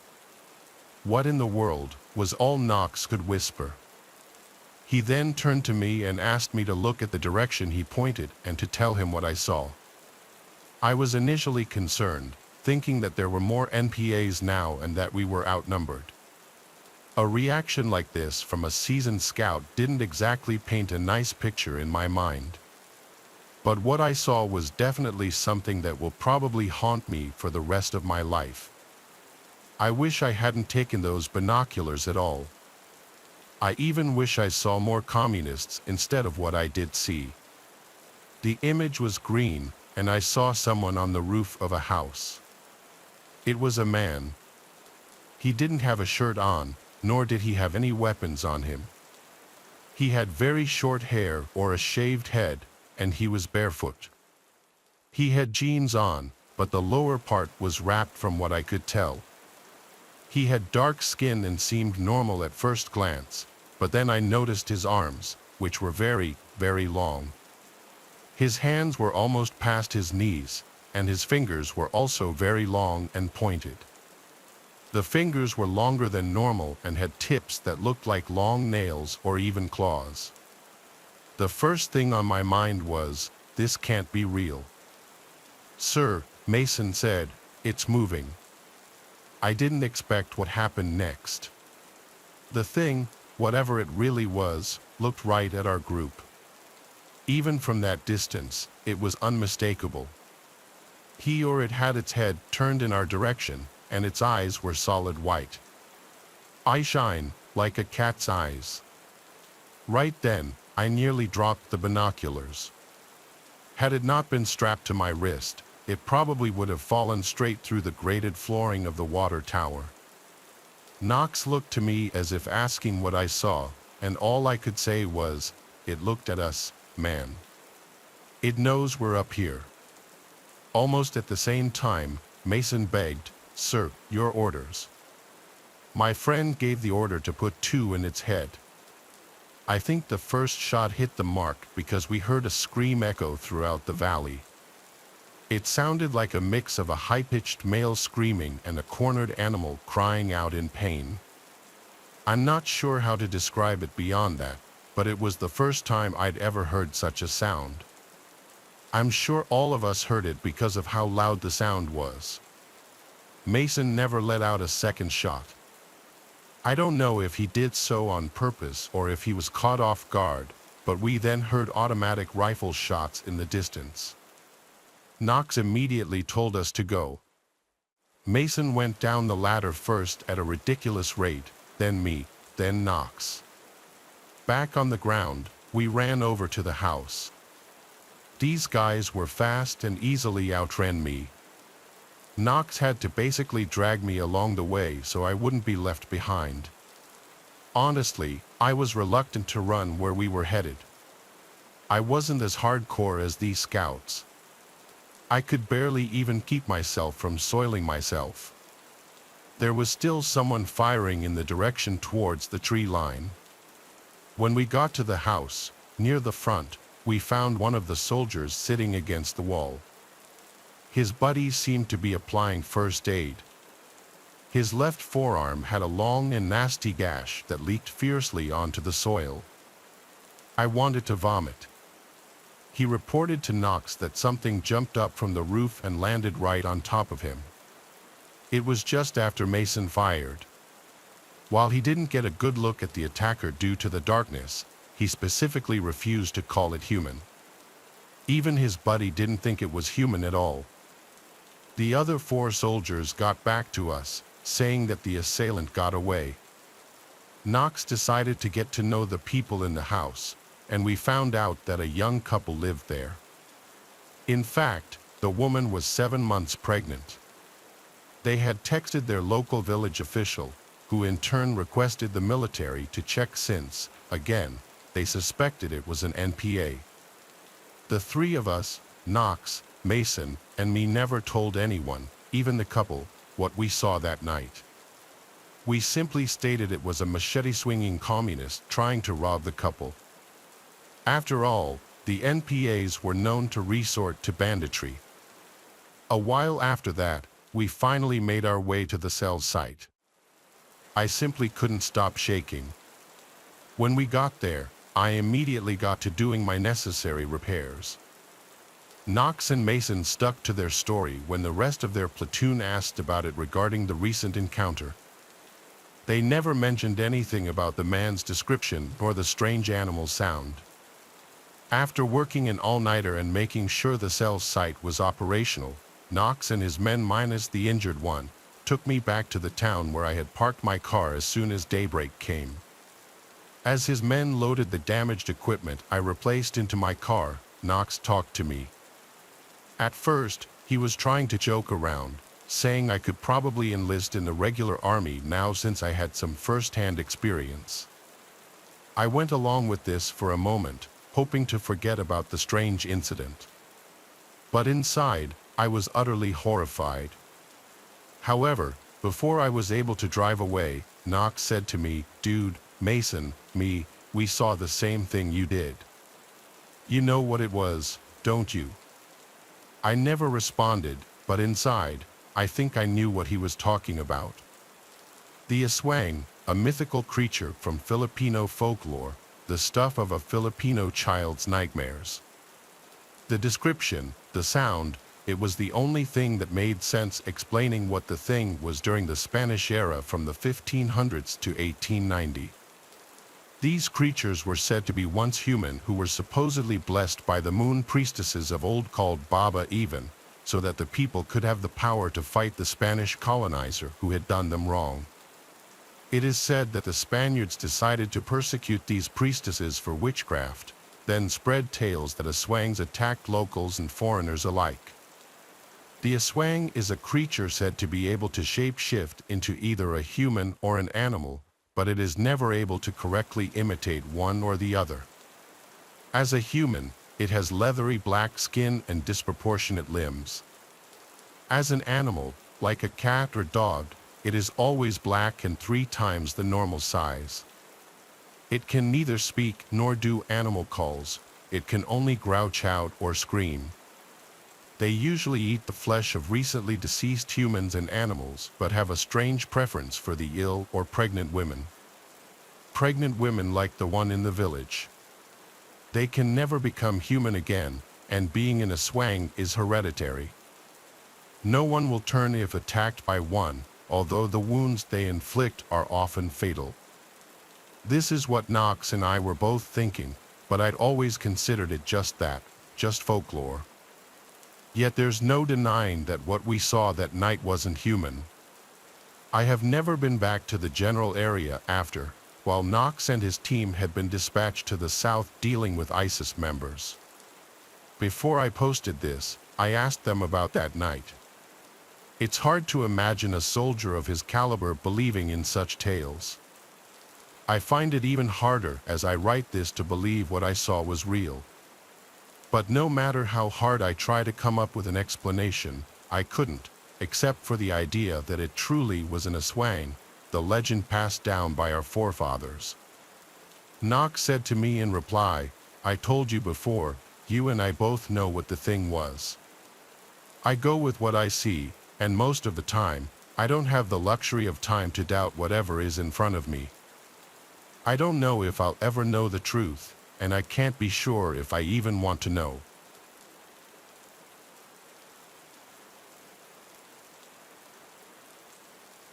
It was a Memorial Day weekend, so my friend group rented a lakefront house for the weekend 3 hours away from home. It was cheap because it was in the middle of nowhere in North Carolina. It was Callista, Cara, Zelda, Mia, Cheryl, and myself. We all piled into Cheryl's truck. I was the one to find this place on Airbnb, and what was most appealing about it was the big deck with the hot tub on it that overlooked the lake. There was also a fire pit right by the water with a bunch of Adirondack chairs around it. Everything about it seemed perfect for a few days and nights of getting wasted with some friends. The Airbnb host told me that when we got to the property, there was a hidden key behind the mailbox to unlock the front driveway gate. The driveway was made of gravel and dirt, and it cut through a small opening in the woods, bringing a slight uphill to a bigger opening where the house was. Cheryl parked the truck right next to the front deck. The deck wrapped around the entire house, which was pretty cool. The first thing I did was walk to the back part of the deck and look at the view of the lake. It was very beautiful and peaceful. Too bad we were about to be blasting music and partying. Right as we were done unpacking, everyone cracked open beers, and we wasted no time letting the weekend begin.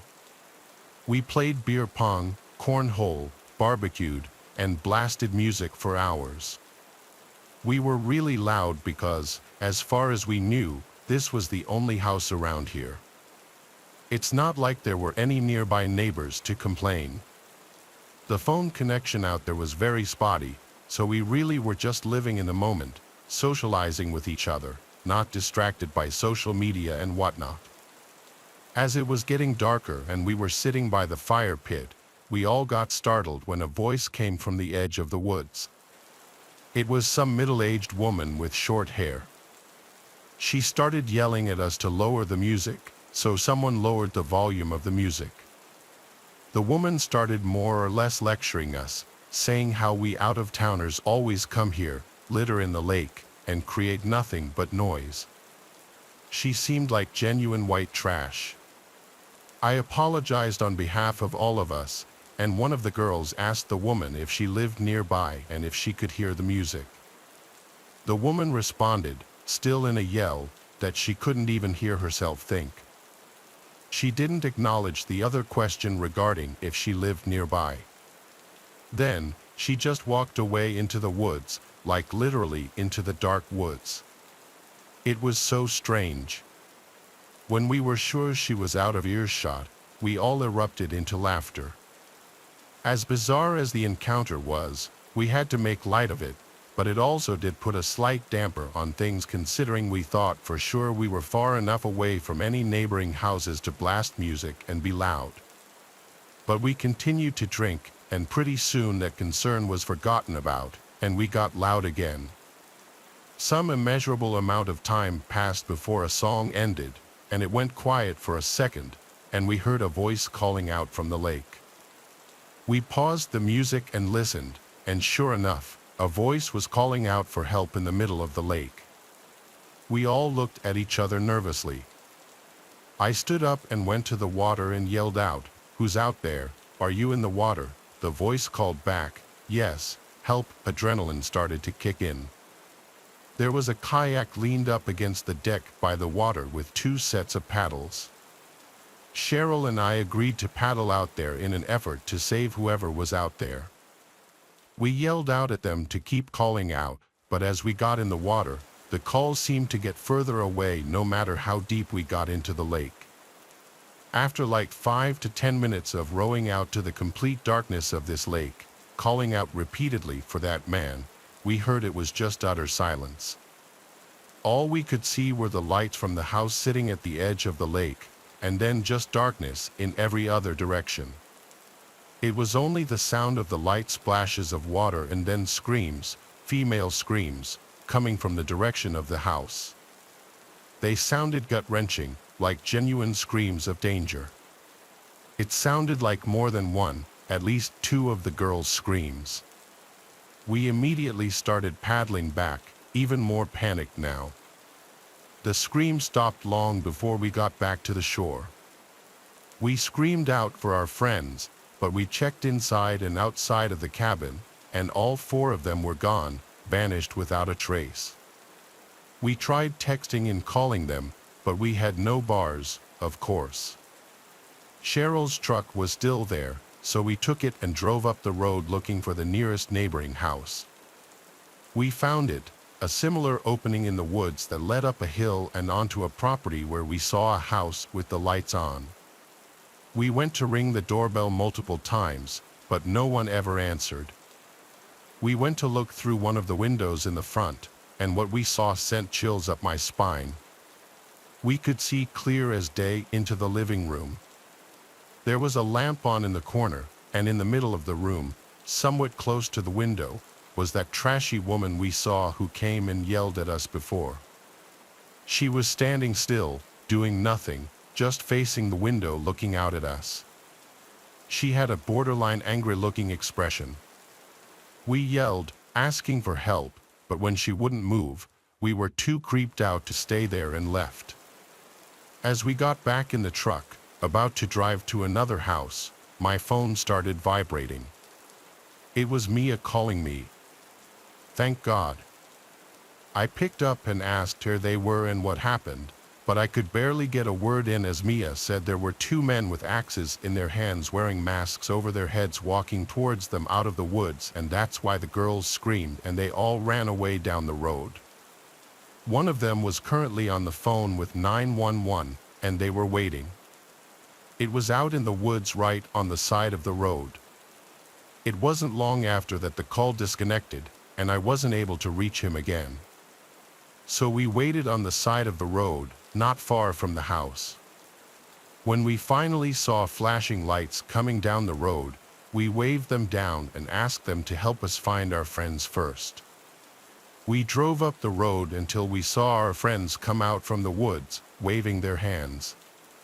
We scooped them up and followed the police back to the house.